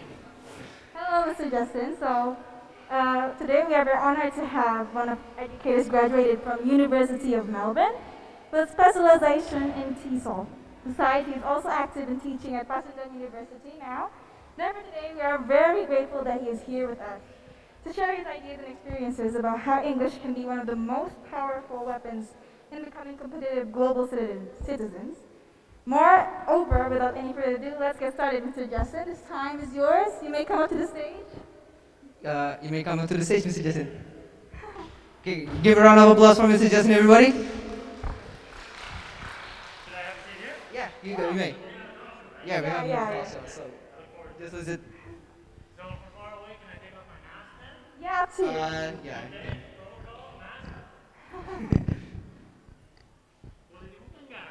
Boleh.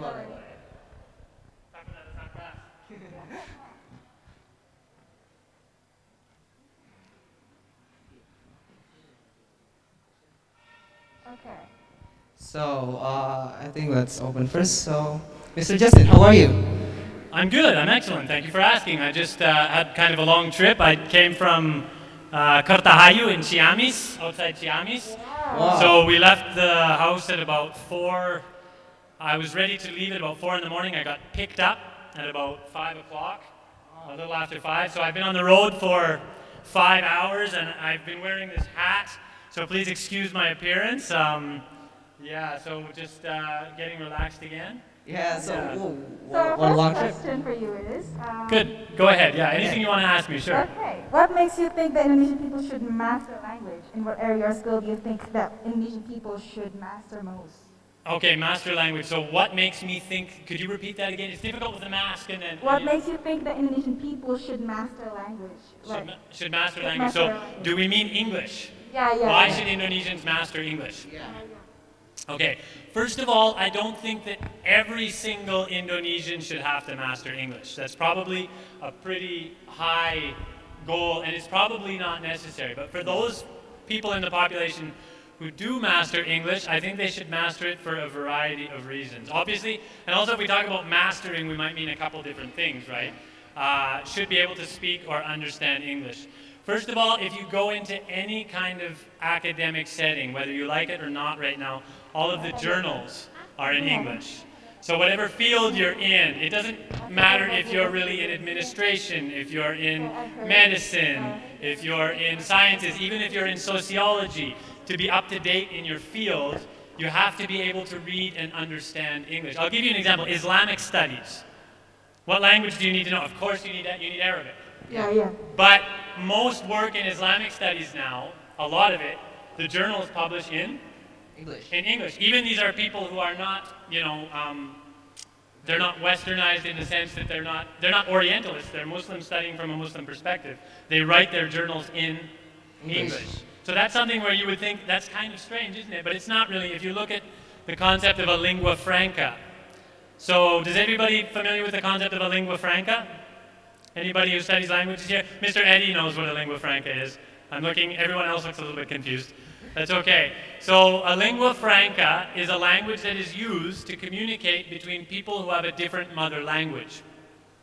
Okay? Jadi itu sebenarnya bahasa yang bisa menghubungi orang dari berbeda suku. Kamu punya bahasa ibu satu, saya punya bahasa ibu satu, kita bisa komunikasi dengan bahasa yang lain. Right? You're Japanese, I'm Sundanese, we communicate using what? Indonesian. So English right now is a lingua franca, which means that you're not only communicating with English speakers with native English speakers. If you travel in Cambodia, you're going to be speaking to people. Are you going to learn Khmer or Cambodian? Probably not. You're going to speak English. You travel in Thailand, you're probably going to be speaking English to people. You travel in Japan, you're probably going to be speaking English to people. So whether we like it or not, we have a language right now that is used throughout the world. It's understood by more people than any other lingua franca has ever been in the past. And so it's extremely useful. That being said, I want to talk about the word mastery here. Because people can get confused. Oh, I have to master English. What does this mean? My English has to be perfect. I have to speak without an accent. I have to sound like a boule. No, that's not what that means. And that can be intimidating for people, right? So I think that people should learn to speak it as much as they can, but I think they should also not be worried about speaking it at a certain level. Because, for example, my experience is that people people for whom English is a mother tongue, like myself, are much less critical of foreigners who speak English than you guys are of each other. So for an example, my wife will listen to someone from Malaysia speaking English, and she'll be like, oh, listen to his accent. And I'll be like, yeah, but his English is really good. It sounds good to me. But an Indonesian will be very critical of that. So you guys also need to be less critical of each other, I think, because I think it's intimidating for people to feel like they have to master English. They have to sound like they're from England. They have to sound like they're... speak it to a level where you can communicate, where you can understand. If you're an academic, you can understand what's in your field. But speak it in your own way and learn in your own way and enjoy learning it, and don't feel pressured to be a master of English. You can speak it, you sound like, you're from Manchester or Liverpool or something like that or whatever. So that's what I say. So I want people to also relax and enjoy the process, and not feel pressure. So basically you just want Indonesian people to not master, but they know about English, right? Like they know the surface of English so they can it's helpful to them. Yeah, it's very It's helpful to them, yeah. But like I said, I think that in a society you don't need to have every single person have the same level of knowledge of everything, right? Yeah. But for you guys are students, or potentially some of you are going to be academics, you go to university. Yeah, if you want to do anything in your field, if you want to understand developments in the academic world, yes, you will need English. Yeah, for sure. I actually have a question. Do you think people in Indonesia know a lot of English? Like, from your experience? Do I think Indonesian people know English? Yeah, from your experience. Yeah, that's pretty good. Yeah? Yeah, no, a lot of Indonesians, I mean, now more than before. Okay. So when I first came to Indonesia, maybe 10, 11 years ago, I don't know, when was that? Maybe Mr. Eddie, I met Mr. Eddie like right after, not long after I came, maybe 11 years ago. The kids could speak English okay, but not as well as they can now. Now kids can really speak English. Oh, really? Yeah, because of the availability of media and YouTube and all of these things, and maybe there's some negative impacts there too, but yeah. That's another discussion probably, right? Yeah. Okay. It's very interesting because in a 10-year of progress, like you observe that Indonesian people are learning English, are more likely to understand English. More likely, much more likely, yeah. The young people, yeah. Yeah. So like if foreigners like come to Indonesia, like they can understand each other, like They can. Well, they have a shared language. Yeah. They have a lingua franca, right, Yeah. that they can use to talk to each other. Yeah, absolutely. I've seen that change. It's changed a little bit. Yeah, it definitely has. Okay, so I have another question.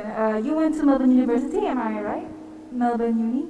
Yeah, that's right. University of Melbourne. Were there a lot of Indonesians going to school in Melbourne?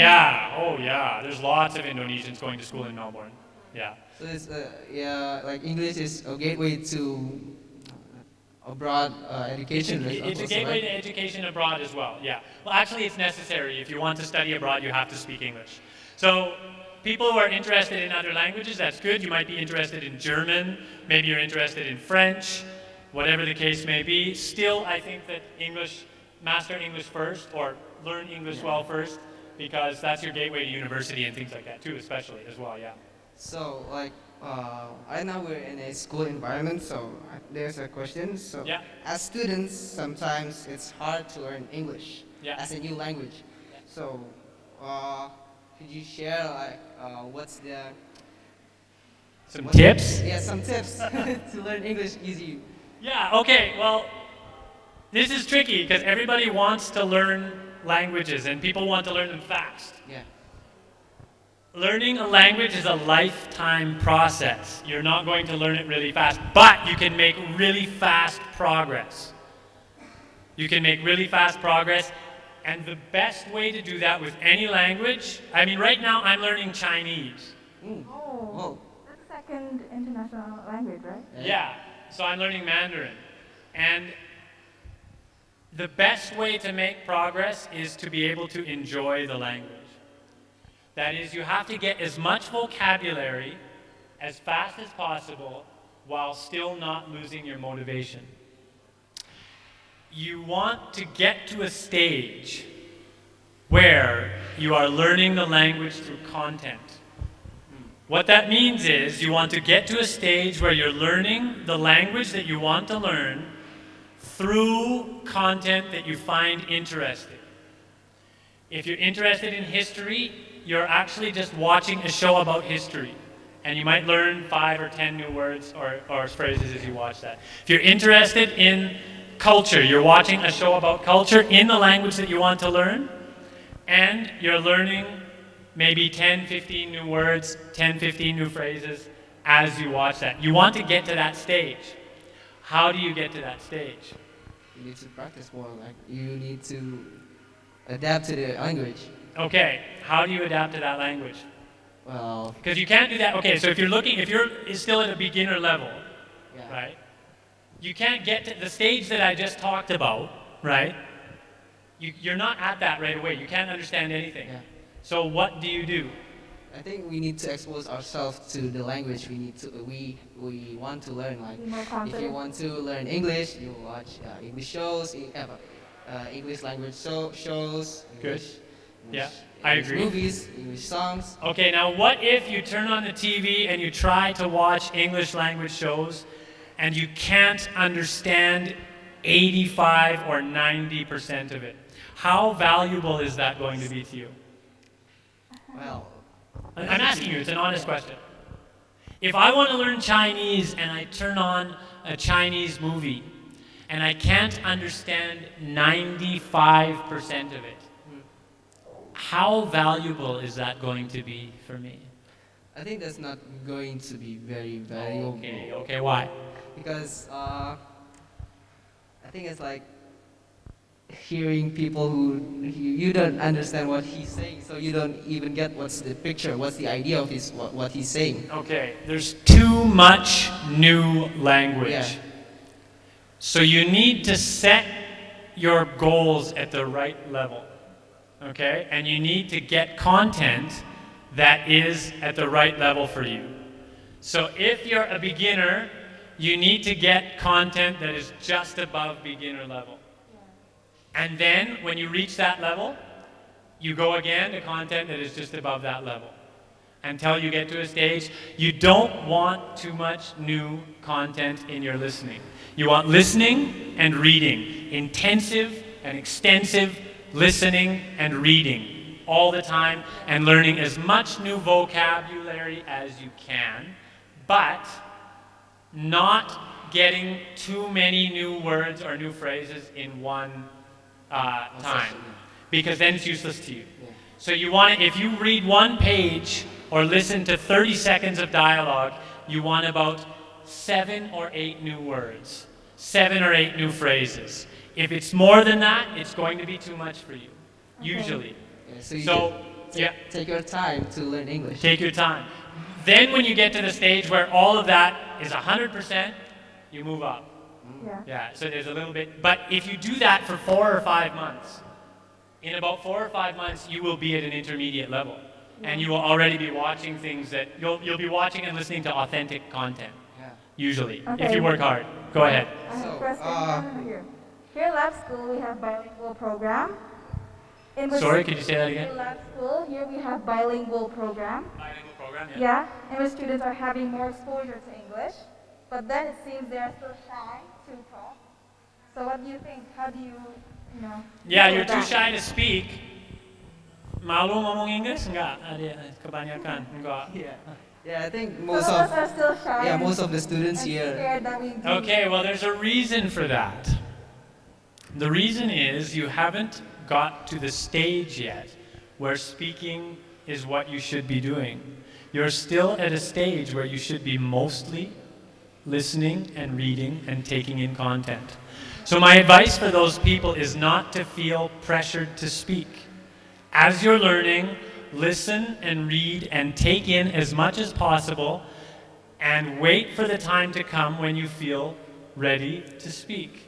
That time is going to come for different people. How long does a child learn a language for before they actually start speaking it? We say, oh, kids, they learn languages so fast. But that's from our point of view. My daughter was 4 or 5 before she really started speaking to everybody fluently, 3 years old. They listen more than they speak, don't they? Yeah. So let them listen. Let them understand. Give them time. I think they're scared to be judged, you know. Yeah, I think that's the problem with Indonesian students, because from my point of view, like they know English, they know how to speak English, but they are too afraid because they think that someone will judge them. Yeah, mock like that. And that's true, people will judge you. So what do? I'm standing up here, people are judging me. You're standing here, people are judging you. So what do? Just leave it. You have to be prepared to embarrass yourself if you learn a language. Okay. You have to be prepared to embarrass yourself, and you have to be ready to be laughed at. That's just the fact. So, and you have to be ready to, like, what we say in English, you have to have a thick skin. Jadi kulitnya harus tebal. Yeah, you need to be, you don't need to listen to other people's. You might, it's not that you don't listen to them, what they say will affect you. but you keep going. Yeah, you don't care what people say. I have a goal. My goal is to learn this language. I will keep going. I will keep talking. When I came to Indonesia, how many people laughed at me? Oh, Mister, mau makan roti? Oh, mau roti, Mister? Do you think that's not annoying to me? It's incredibly bothersome and troubling to me in the beginning. I'm trying to learn this language and you're making fun of my accent? Yeah. Yeah. Now, I can take two roads. I can say the first choice is I'm not going to talk. Fine then, I won't speak. Fine then, I won't speak. And a lot of people do that. And I know bules who have lived here for 12 years and they still can't speak any Indonesian because they don't want to embarrass themselves and they don't want to take on the role of being below other people who are actually teaching them.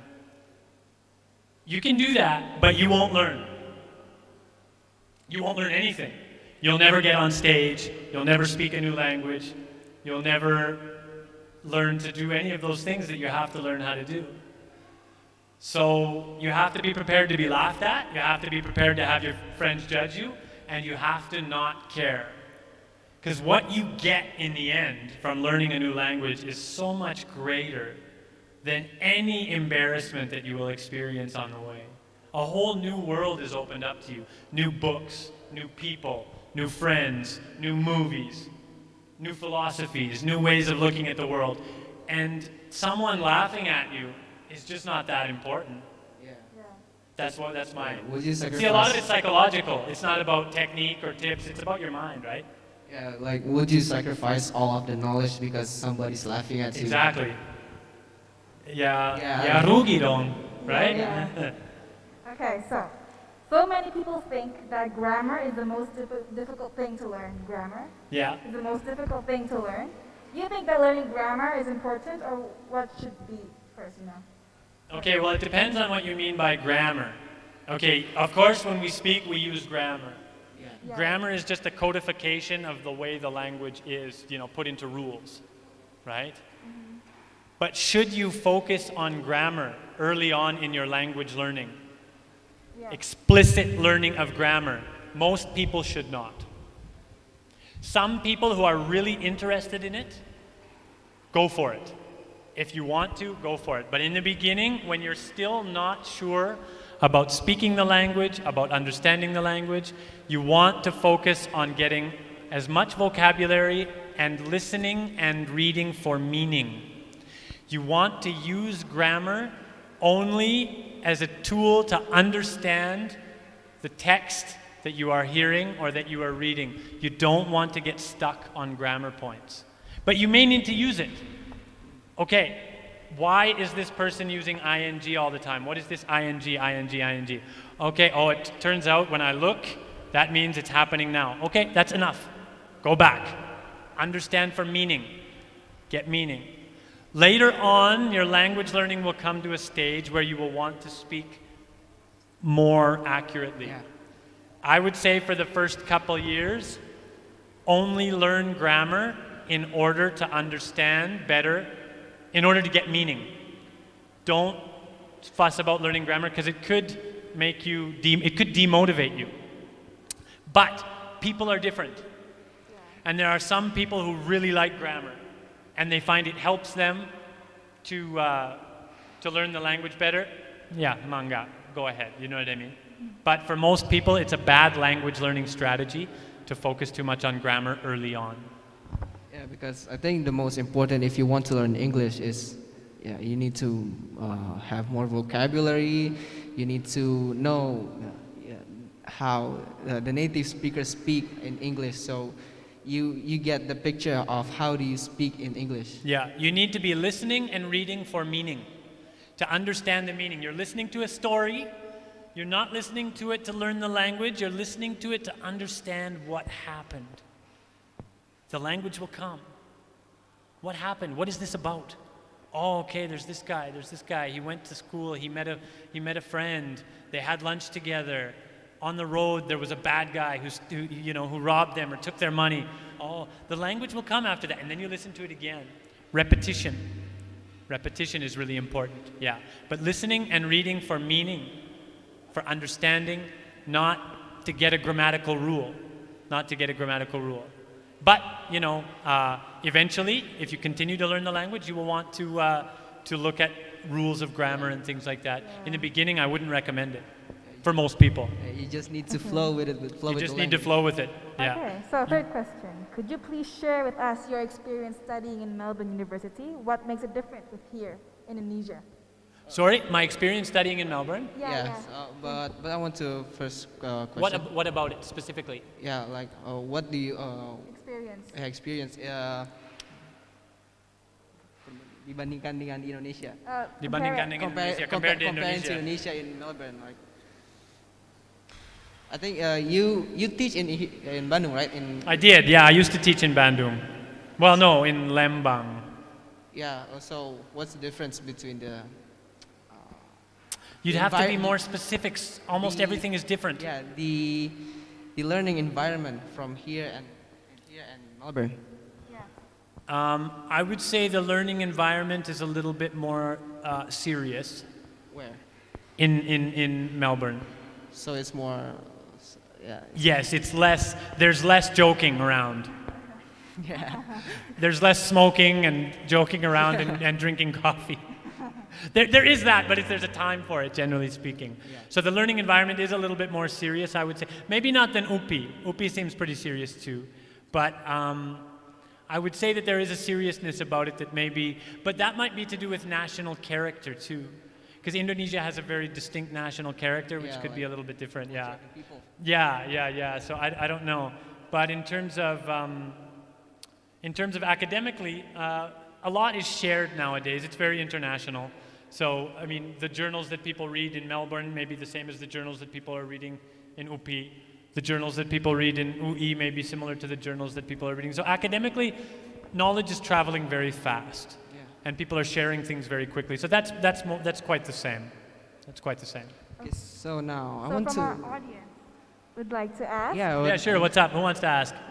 Okay, so what do you want to ask? I think we should give her the mic. Does she have a microphone? Wait, I'm coming to you.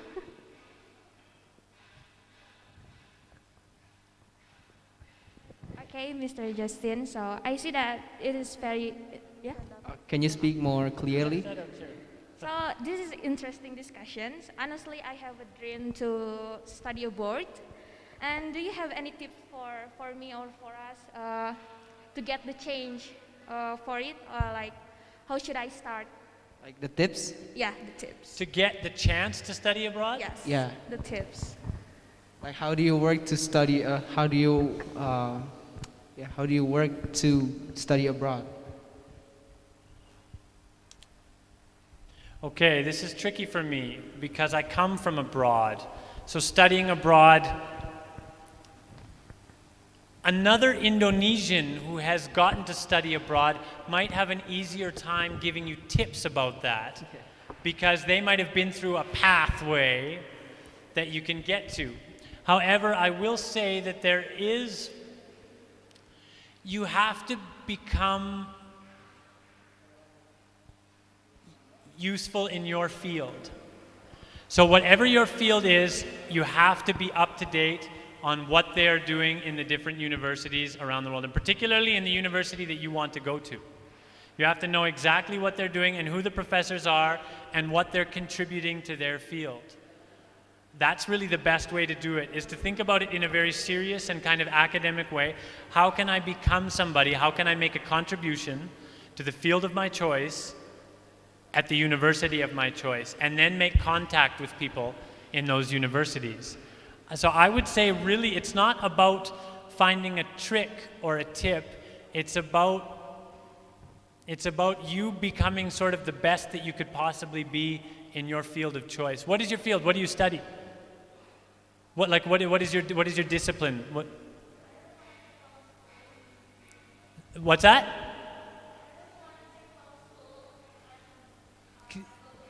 Law school? Law school. So you want to be involved in law?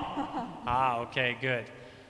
Oh man, well then you have to find the school of your choice, and you have to just make a sincere intention to go for it. You know, a lot of these things are about intention.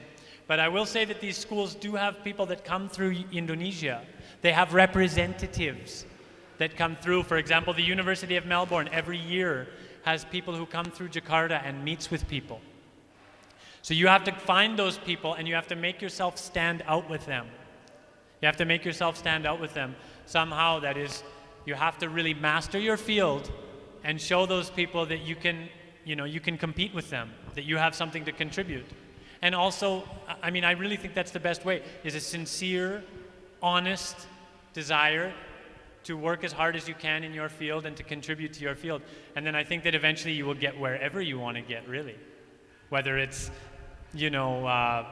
Australia or Holland or Japan or whatever the case may be, As far as research goes with scholarships and stuff like that, there is that. I don't know anything about those paths. So you'll just have to forgive me about that. I would say with the sincere intention and honest, hard work, and study their journals. Who are their professors? What are they talking about? What are they writing about? What books have they written? Who for me is the most interesting, and who do I want to study with? And then you can try to make contact with them. The thing with those schools is, if you want to study abroad, they're usually quite easy to get in touch with. It's not like, okay, in Indonesia you have problems getting people to answer your emails. So like if I email like Diknas, they won't answer my emails. They just nobody reads them. It's not like that in other countries. I know you'll be shocked. If you send an email to a professor at the University of Melbourne, they will probably answer your email. And if they don't answer it, send them another one, and in a few days they will answer you.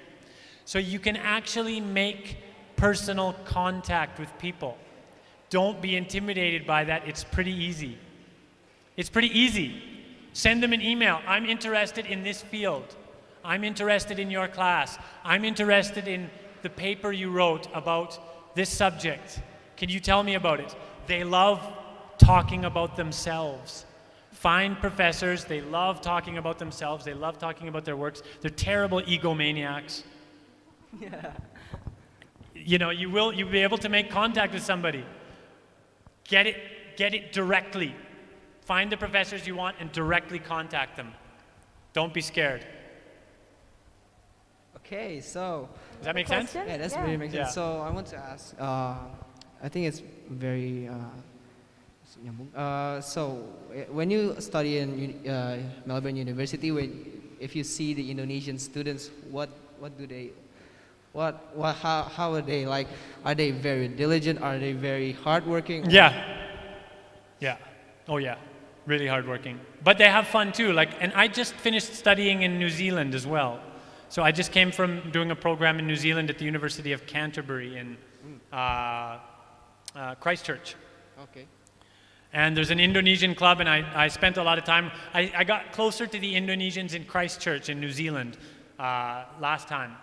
And they have gamelan clubs, they have Indonesian festivals, they have Indonesian food festivals, they have cultural festivals.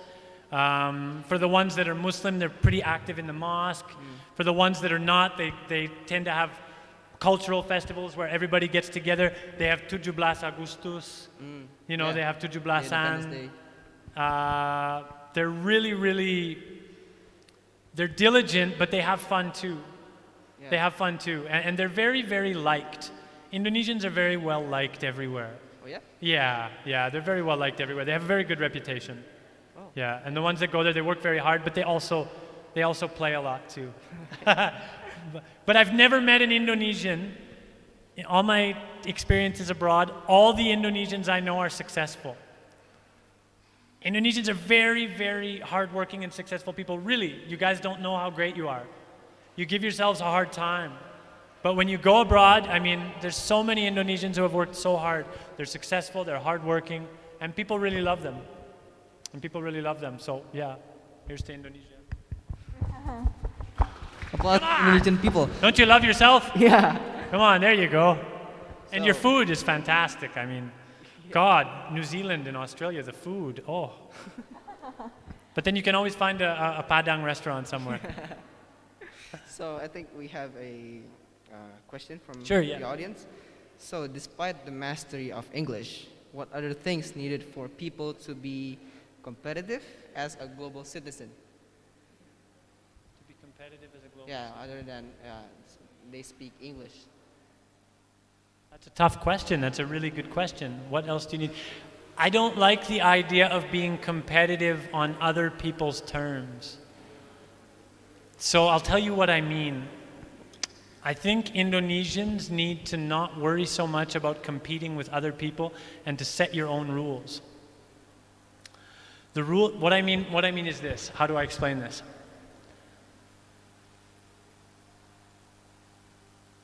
Being competitive doesn't necessarily mean that you're doing the right thing, okay? A game is set up in such a way that you could be competitive and do well in the game, but be a poor person, be a bad person, okay? I don't think Indonesians should worry so much about being competitive with other people as they should about building bringing out the greatness that they already have in their own country. So I think what people should be concerned about is going abroad, getting knowledge, getting understanding, but not taking it in without thinking about it first. Because most of the things that you get if you go be a global citizen, half of the things that you get are crap anyway. Yeah. Not everything that you get from Melbourne or everything that you get from New Zealand or Holland is true. Yeah. A lot of this stuff is just what's fashionable right now. And it's the same thing with being competitive. The rules of the game will change in 10 years. They'll change in 20 years. So what do you need to be competitive? You need to be yourself, and you need self-respect. You need to respect yourself, and you need to respect other people. And that's the most important thing. You don't need to be what someone else tells you to be. I really don't think so. I really don't think so. Skills, what's your field? What do you have to offer people? Do you have a skill that people need? That's it. Doesn't matter. What is it? Can you speak English? Okay, we need that. Or no, we don't need that. Are you a great librarian? Are you a great chef? What people want is skills that they need, and people will pay for those skills, and they will respect you if you bring those skills to the table. Doesn't matter what your religion is, doesn't matter what your language is, people will respect you if you have something good to offer. So find out what you can offer and then bring it to the world. Yes. So for Indonesian people, they don't need to think that, oh, I need to be like Justin Timberlake to be successful in abroad. You guys are better than that. You guys are better than that. Be yourself.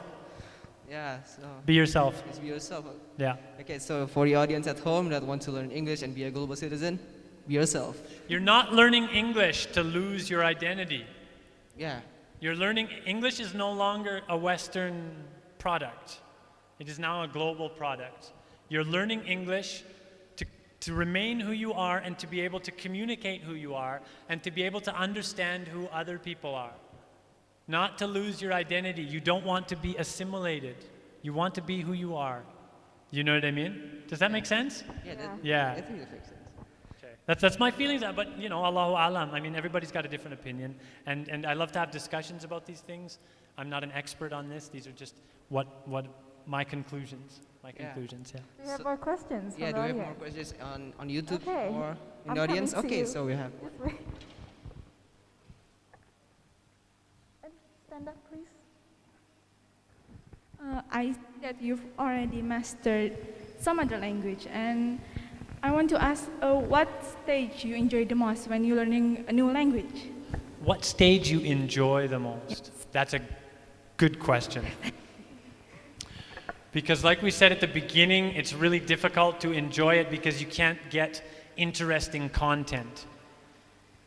So if you're at the beginner stage, what you have is like, hello, how are you? What's your name? Okay, this is not interesting to me, right? You can't really be interested in it. So you have to be really goal-orientated. I have to get as much language as possible, as quickly as possible. Not enjoyable, the beginning stage. But what is enjoyable in the beginning stage is feeling like you are making progress. That makes you high, right? Oh, now I know something I didn't know. Yeah. But you're not enjoying what you're listening to or what you're reading, because it's usually something really boring. Might be a very boring story, but you have to get that language.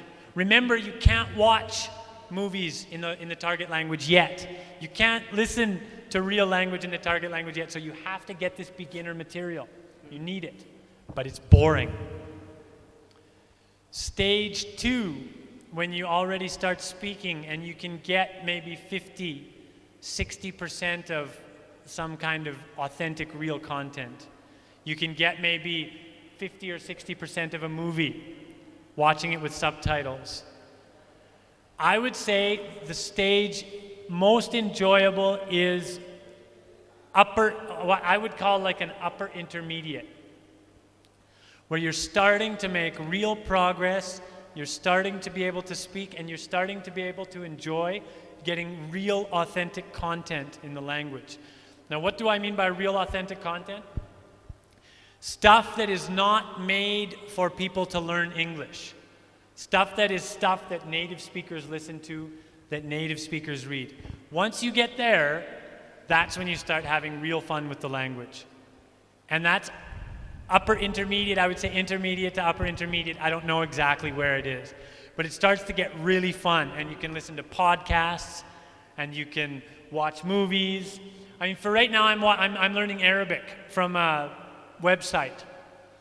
And now I can watch children's cartoons about famous scientists from like the 10th century in Islam. So it's a children's cartoon, but it's about like Ibn Haytham, and it's about Al-Khwarizmi, and like these really interesting people. But it's a children's cartoon. In Arabic. In Arabic. In Arabic. Oh. But I have a text. Oh, okay. So I have a text, and I have the spoken. Yeah, the video. Yeah, video. And I watch the video and read the text maybe 15 times.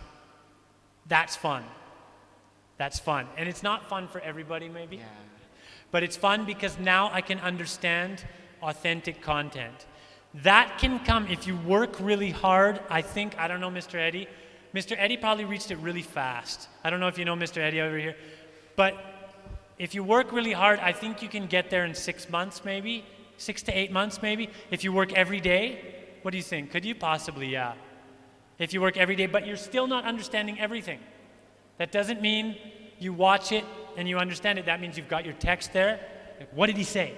Go back, listen to it again. What did he say? I missed that. What did he say? Oh, now I get it. Oh, now I get it. Now I get it. It's the stage, it's coming to understand something that you didn't understand before. And having fun, I would say, yeah, maybe 8 months is too short. Maybe for some people a year. But you push for a year, upper intermediate, getting authentic content. You're now listening for meaning. You're listening for content. You're not listening to learn the language, but you're learning the language. You're talking to that foreigner not because you want to learn English. You're actually interested in what this guy is saying or what this girl is saying. What's her opinion? What do you think about this? What do you think about that? You forget that you're learning the language, but you are learning it. Yeah, so that I would say comes at about maybe upper intermediate for me, right? Yeah, when you're engaged in authentic, real content. Yeah, I don't know. But once again, that's for me, right? Once again, language learning is really individual. So you take a course, that's your baseline. Something you do every week, it's good. Do it every week. What's the system, the syllabus? But what's going to make you stand out is that individual stuff that you do, right? And you learn what works for me. Ya, yang berhasil buat saya itu apa? Oh, ini ada saran dari guru. Aku kurang suka lah, kurang cocok. Aku pakai ini aja deh. And you use that, and it works better. And you individualize it. So language learning is really individual. So if I say according to me, it's because it has to be according to me. It's going to be different for everybody. Some things are going to be the same, but many things are going to be really, really individual for you, for you, for you. And how do you know what works for you? Well, you have to find it. How do you find it? By working to learn the language. And then you will find it. Oh, I don't like this site. I like this site. I like speaking more than listening. This is too much listening, you know? And you find that as that works for you. And you make mistakes. Oh, I wasted 2 months on that book. Turns out I think that book sucks. Whatever, now you know. Yeah, so it's individual. But yeah, I would say back to your question, upper intermediate, learning, forgetting that you're learning the language. You're now listening for meaning, totally. You're now engaging with someone totally for meaning, not to practice or to whatever, right? That's when things become fun. Well, I think that's very interesting. So, but unfortunately, our time is up. Seriously? That was fast. Yeah, we have a short time here in this talk show. Sure, yeah, okay. So, but we gain a lot of knowledge from you, Mr. Justin. So we are very grateful for it. Yeah. Yeah. Although it's just a Once talk again, show. I apologize again for my hair. It's this toque, you know. It's okay. I'm sitting here, you know. What can I do? So yeah, I thank you, Mr. Justin, for coming here today. Okay, thanks a lot. Yeah. Thanks a lot. So give applause to Mr. Justin, everybody. Okay, thanks, guys. So once again, can I leave them with a few words? Okay, you may. I'll just leave you with a few things. Language learning is supposed to be fun. Do not worry about thinking that you have an accent or that you're making mistakes. It has to be a really fun process because motivation from outside, like pressure, right? Beban, tekanan, it's less valuable than motivation from inside. Motivation from inside, feeling like you love the language, feeling like you're enjoying the language, that is much more useful to you in your language learning journey than anything from above. You know what I mean by from above, right? You want it to come from your heart. So have fun with the language. Find content that you can enjoy as soon as possible. Get through that first beginning stage if you haven't yet. Get through it and find content that you can learn from as much as possible. Focus on vocabulary, focus on listening, focus on reading, and speak when you're ready. The time will come. Okay, thank you, Mr. Justin, for your kind words, for your motivation. Thanks, guys. Give a round of applause for Mr. Justin for one more last time. Okay, thanks to you guys, thanks to the audience, thank you to Mr. Eddie and to EDP for having me. I really appreciate, you know, everything, and your wonderful, eager faces are really a pleasure for me to see. And thank you to my interviewers. Thanks. So, thank you, Mr. Justin. Sure. Okay, sure. Okay, so, thank you for coming. Sure. So, don't forget your thing when you come down. So, after this, we will continue with the winner of the storytelling contest, the announcement of the winner of the storytelling contest. Yeah, So, have we announced the winners yet? do we have the results? Yeah. Thank you, Mr. Justin. I wanted to say one more thing. Yeah. I totally forgot. There's a possibility that there's going to be a summer camp, an English summer camp. And so I hope that that will happen, despite the fact that COVID has, you know, put a hamper on some people's plans. I sincerely hope that happens, and I hope that I will be there and that some of you will be there, because I think it will be a lot of fun, and we can have a really great time learning English together, okay? Thanks a lot. Take care. Thank you. Thanks, Mr. Thanks. Okay, so do we have the results for our storytelling performances? I guess not yet. Ibu Lia, Ibu Lala, Belum. belum.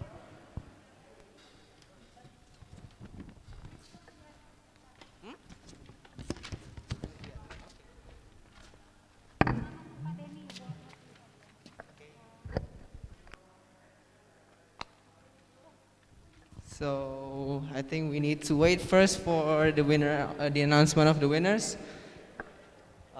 I think here comes Ibu Nurbiatun. So I think we will take a short break first, and after that we will come back. Yeah, we will come back to announce the winners for storytelling. So don't go away if you want to see the winners. Yeah. And stay tuned to English Day Lab School. Thank you.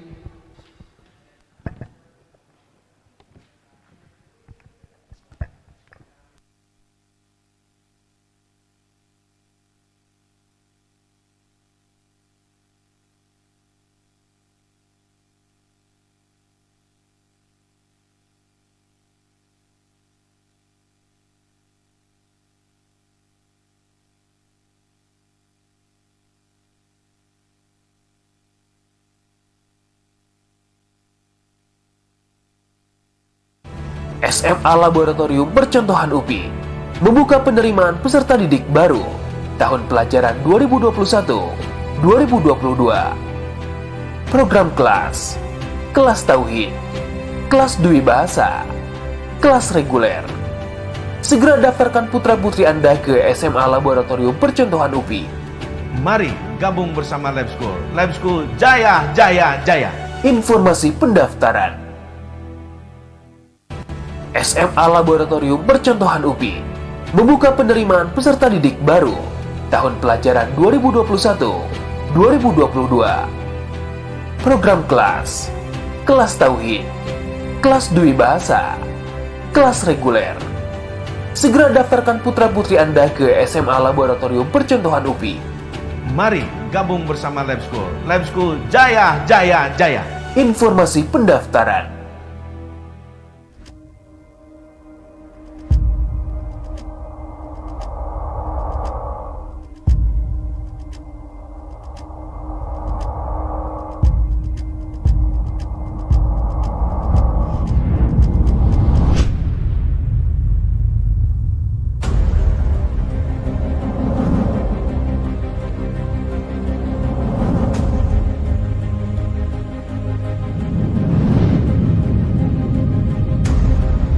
SMA Laboratorium UPI terdepan dalam inovasi, layanan pendidikan, dan pembelajaran.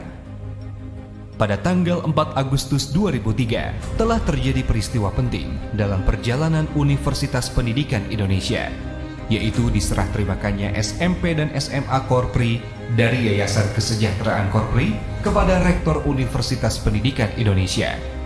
Peristiwa itu menandai terwujudnya kembali sebuah gagasan lama, yakni hadirnya sebuah sekolah laboratorium di tengah-tengah sebuah perguruan tinggi yang salah satu aktivitasnya selama ini menekuni ilmu pendidikan dan keguruan.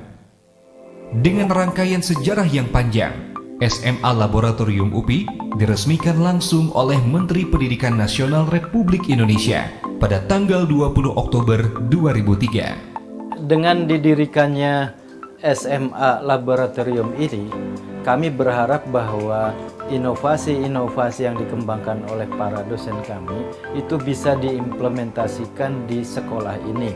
Dan kami ingin menunjukkan bahwa kami ingin bisa menghasilkan pendidikan yang bermutu, pendidikan yang berkualitas, sehingga siswa-siswa yang sekolah di SMA Laboratorium ini benar-benar bisa memperoleh pendidikan yang sangat baik dan nanti menghasilkan kualitas lulusan juga yang sangat baik.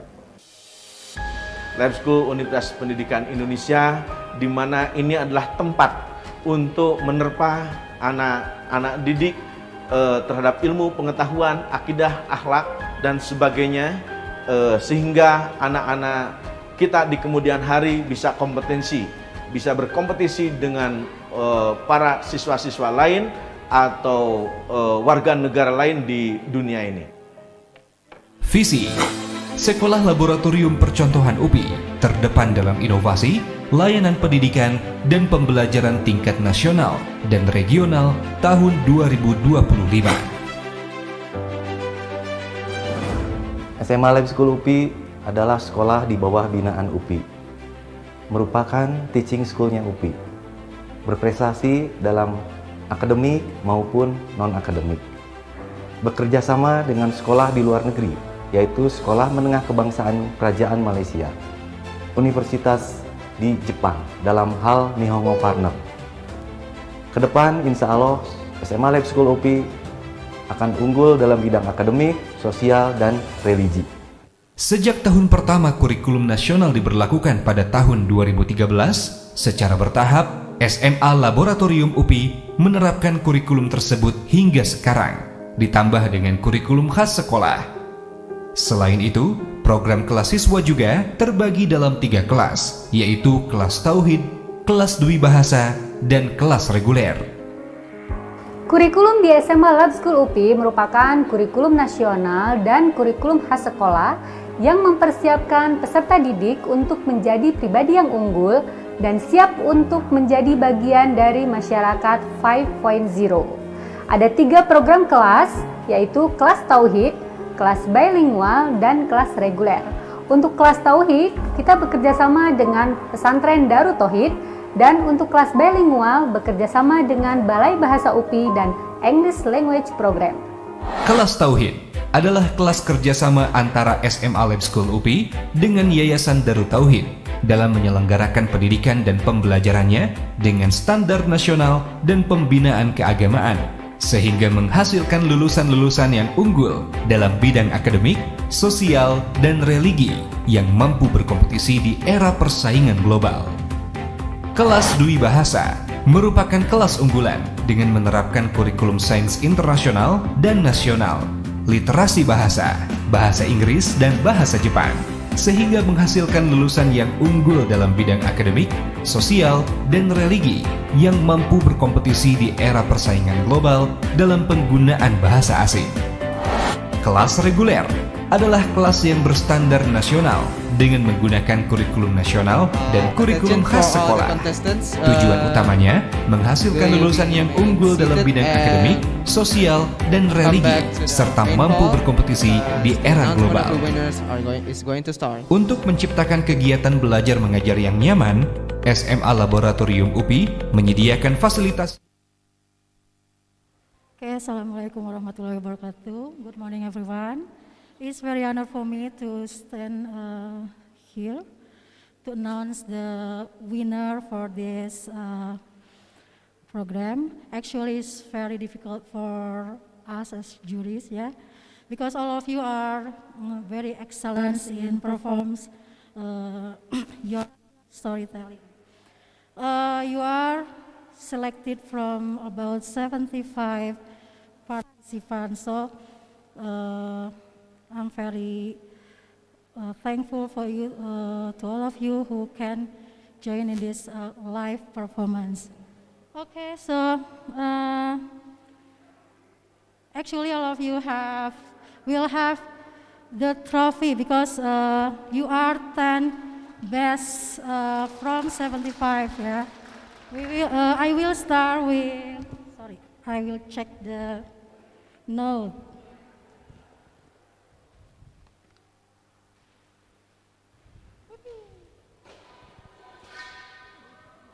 Okay, I will start with best story. Best story is given to Raya Sita Maharani. Congratulations to Raya Sita Maharani for winning the best story. But she's not here, yeah. But she's not here, so congratulations wherever you are. And for best costume, Muhammad Fajar Aliansa. Woo! Congratulations to Muhammad Fajar Aliansa for winning the best costume of the day. You may come to the stage. Best expression, Farel Akila Pandiatama. The winner of the best expression, Farel Akila. And I invite Mr. Denny to come here.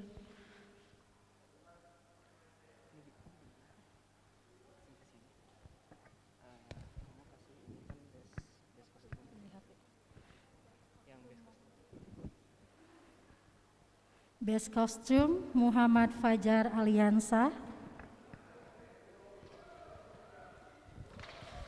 And best expression, Farel Akila Pandiatama. Please give big applause for them. Okay. Pasai, please take picture.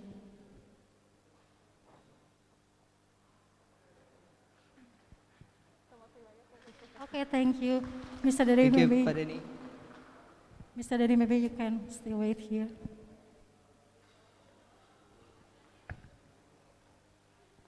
Okay, for next, most favorite two, Namira Silva Suraya. Congratulations to Namira for winning yang apa Bu? Favorite? Yes, most favorite two, Namira Silva The second Suraya. favorite performance goes to Namira. Okay, Namira, please. And the first most favorite, Silmi Syahra Saumi. Congratulations to Silmi for winning the favorite performance today.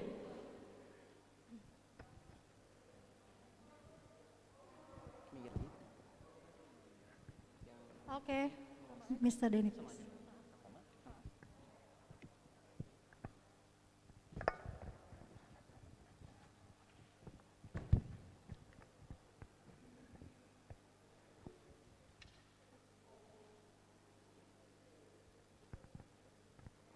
Okay, you've got to.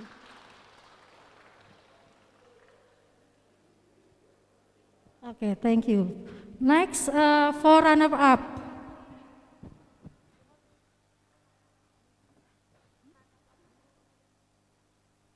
Second runner-up, Zakia Atifah Faza. Congratulations for Finalist Zakia number Atifah 6. Faza for winning the second runner-up of the day.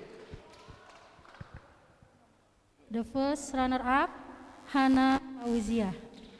Congratulations for Hana Fauzia. The first runner-up. The first runner-up, Hana Fauzia, finalist number 9.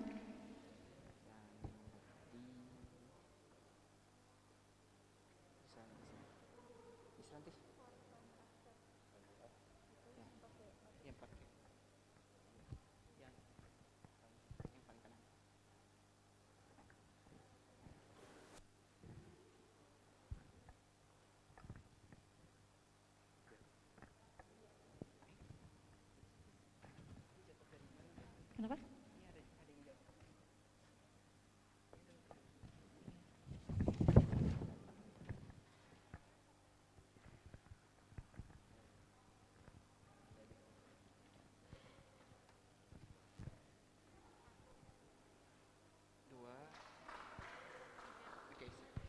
Okay, now let's jump to the Congratulations for both of you for winning the runner-up category. 3 winners here. The third winner. Okay. Yes. The third winner. The third winner actually we'll find out the best one, yeah. And we discussed quite a long time with our judges who's the best winner. And finally we determined who's the best, but we will like to call for the third winner first. Who's Miss Nurbi? Elisa Windayanti Putri, finalist number 8. Please come to the stage. Yeah, actually she is in Dubai. Oh, yes, okay, I see. She's doing the Zoom. Maybe one of the students will represent. No? Okay. And then? Okay, the second winner, Inara Nadine Azahra. Please come to the stage.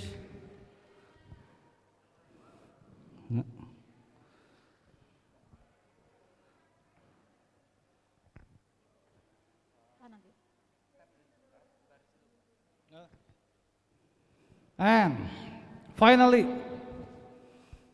after we discussed for a long time, the first winner of the best storytelling this morning is Congratulations to Rasra Bella Pratiwi for winning today's storytelling contest. So please.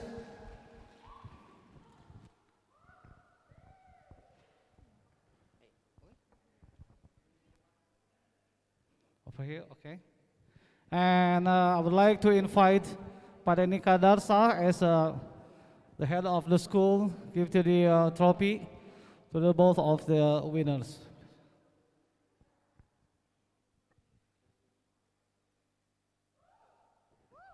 Congratulations. And the second one.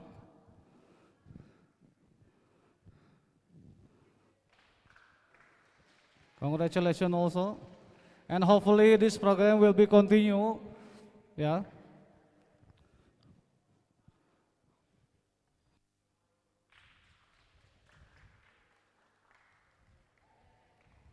Give a round of applause for our winners today.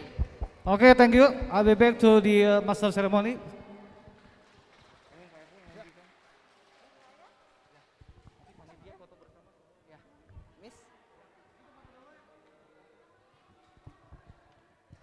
For all the participants, I would like to invite you to come to the stage. One more time for all the participants, please come to the stage. Bring all the trophies to the stage. We would like to have photo session. One more time to all participants, please come to the stage. Bring all the trophies in your hand. We would like to have photo session. Make it fast, everyone, please.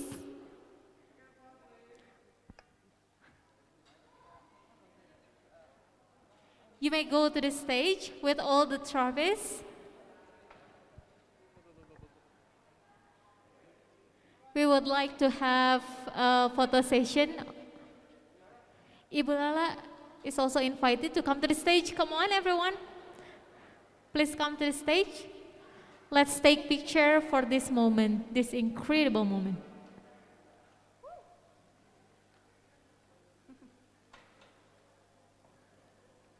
Yes? Watch your step. It's a little bit tricky.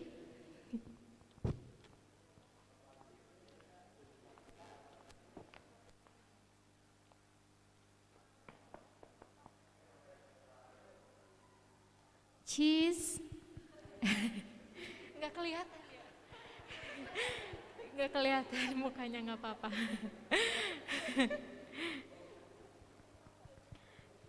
Is it okay if we take off the mask first for a while? Is it okay? Nah, ya gitu ya, biar kelihatan. Okay, give me your best smile. Look at the camera. 1, 2, cheese. Okay. Give applause. Very good. Ada speech. Okay, we want for the winners, for the 1, 2, 3 to stay because we like to interview them. Oh, okay. So now, after we have all heard of the announcement, we'd like to invite the first winner To do a speech? to give a little speech for us. So. Come on up, Rastra. I would like to invite Rastra to the stage.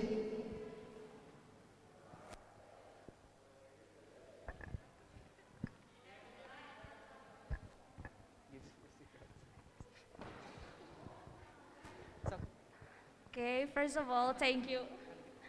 Thank you for the opportunity that the school has given to me.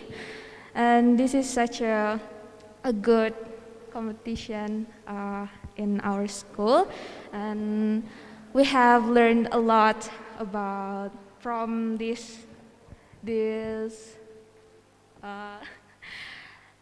event. And yeah, you guys really show your best, and thank you for all the spirits you all has, and yeah, that's it, I guess.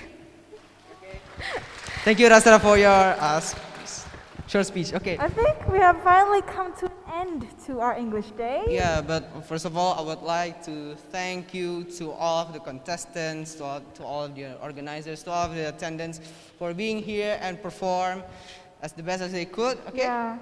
Okay, so we're sorry if we made any mistakes. Yes, we're sorry. And thank you for coming and thank you for paying attention. Assalamualaikum warahmatullahi wabarakatuh.